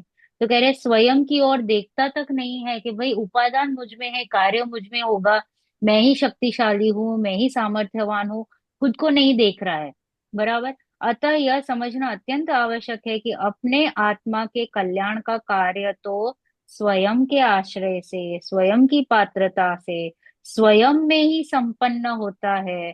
पर पदार्थ तो उसमें मात्र निमित्त ही है। जब द्रव्य स्वभाव में पर्यायगत पात्रता का परिपाक होता है तो निमित्त भी सहज ही उपस्थित रहता है। यानी जब त्रिकाली स्वभाव में तत्समय की योग्यता होती है तब निमित्त हाजिर होता है। अतः निमित्तों पर से दृष्टि हटाकर त्रिकाली उपादान, जो कि निष्त्रिकाली ध्रुव परमात्मा है, उस पर दृष्टि को केंद्रित करना ही क्या है? आत्मानुभव आत्मानुभव का का। मार्ग है। ओके। इस यह कार्य भी पर्यायगत योग्यता के सद्भाव में सहज भाव से ही संपन्न होता है। यानी जब योग्यता जगेगी तब ये कार्य भी होता हुआ दिखाई देगा। इसके लिए भी आकुलित होने की कोई जरूरत नहीं है, कब होगा कब होगा कब होगा, नहीं। प्रत्येक कार्य स्व समय में स्वयं की योग्यता रूप उपादान कारण से ही संपन्न होता है। और जब कार्य होता है तब तद अनुकूल निमित्त भी मिलेंगे, तब आपको सच्चे देव शास्त्र गुरु दिखाई देंगे। तब रोटी के लिए चकला, बेलन, गैस, लेडी सब आटा वाटा सब रेडी रहेगा तभी कार्य होता दिखाई देगा, उन्हें खोजने जाने की जरूरत नहीं पड़ेगी। इस प्रकार आत्म कल्याण रूप कार्यों में निमित्त उपादान की संधि का सम्यक ज्ञान हो जाने पर दृष्टि पर पदार्थ से हटकर स्वभाव सन्मुख होती है और आत्मानुभूति होती है, और यही है अपना मुक्ति का मार्ग।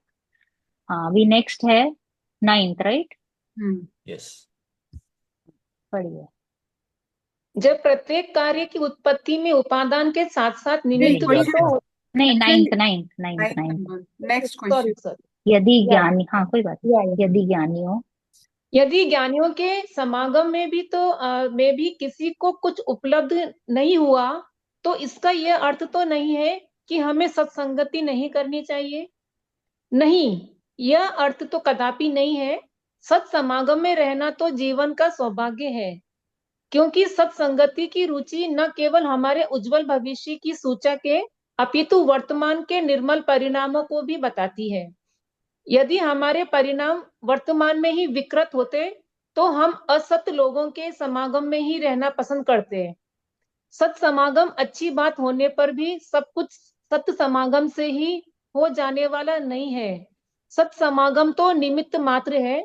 जब तक हमारे अंतर की तैयारी नहीं होगी, उपादानगत योग्यता का परिपाक नहीं होगा, दृष्टि स्वभाव सन्मुख नहीं होगी, तब तक आत्म कल्याण का मार्ग प्रशस्त होने वाला नहीं है। इस बात को भी अच्छी तरह समझ लेना चाहिए। जीवन भर सत्समागम में रहने पर भी आत्म लाभ की प्राप्ति नहीं हुई, इसका भी एकमात्र यही कारण है कि उनकी दृष्टि सत्समागम पर ही रही, स्वभाव के सन्मुख नहीं हुई। अतः सत्समागम में रहना तो अच्छा है, पर उसके लिए भी तो व्यग्र होने की आवश्यकता नहीं है। जिसका जितना महत्व है हमें उतना अवश्य स्वीकार करना चाहिए, पर यह भी ध्यान रखना चाहिए कि जिस प्रकार सत्समागम के महत्व को अस्वीकार करने में हानि है, उससे अधिक हानि उसे आवश्यकता से अधिक महत्व देने में है। वास्तविक सत्य तो अपना त्रिकालीय ध्रुव भगवान आत्मा ही है। उसके समागम में ही सत का लाभ होने वाला है। उसकी संगति ही वास्तविक सत्संगति है। हमारी श्रद्धा का श्रद्धेय, ज्ञान का ज्ञेय और ध्यान का ध्येय तो त्रिकाली सत्य निज भगवान आत्मा ही बनना चाहिए। उस त्रिकाली ध्रुव रूप सत्य का स्वरूप बताने वाले ज्ञानी धर्मात्मा ही सत्पुरुष कहलाते हैं। उनकी संगति को भी सत्संगति कहते हैं। बाकी पुण्य पाप के प्रपंच में उलझे हुए लोग न तो सत्पुरुष हैं और न उनकी संगति सत्संगति ही है। निश्चय सत्संगति तो त्रिकालीय ध्रुव भगवान आत्मा के ज्ञान, श्रद्धान और ध्यान का ही नाम है। पर आत्मा का स्वरूप बताने वाले, आत्मानुभव की प्रेरणा देने वाले आत्मानुभवी पुरुषों की संगति को उनसे त्रिकालीय भगवान आत्मा का स्वरूप सुनने को व्यवहार से सत्संगति कहते हैं। मात्र उनकी सेवा टहल करते रहने को तो व्यवहार से भी सत्संगति नहीं कहा जा सकता है। अतः हमारा तो यही कहना है कि निश्चय सत्समागम के उद्देश्य से व्यवहार सत्समागम करना भी अच्छा ही है।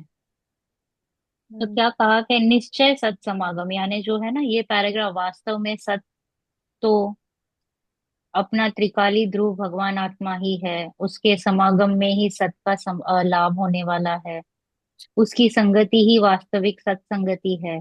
हमारी श्रद्धा का श्रद्धेय यानी दृष्टि का विषय, ज्ञान का ज्ञेय और ध्यान का ध्येय तो त्रिकाली सत्य निज भगवान आत्मा ही बनना चाहिए। वो है निश्चय सत्संगति।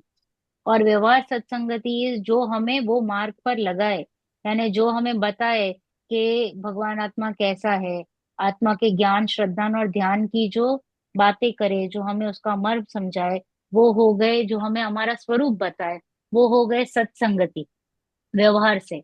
और वो भी व्यवहार कब कहलाएगा, जब हम निश्चय की ओर जाएंगे तब। अगर सिर्फ सेवा वगैरह में रह जाएंगे तो वो भी सत्संगति नहीं कहलाएगी। तो बोले सत्संगति करनी या नहीं करनी, जरूर करनी, उसी में रहना, क्योंकि कुसंग करके तो कोई भला तो होने नहीं वाला है, राइट? तो सत्संग में तो रहो, बट उसका आग्रह भी मत रखो कि वो चाहिए ही चाहिए। होना तो कार्य खुद में ही है, उनसे तो कार्य नहीं होना है, वो तो कुछ करने नहीं वाले हैं, जो कुछ करना है मुझे ही करना है।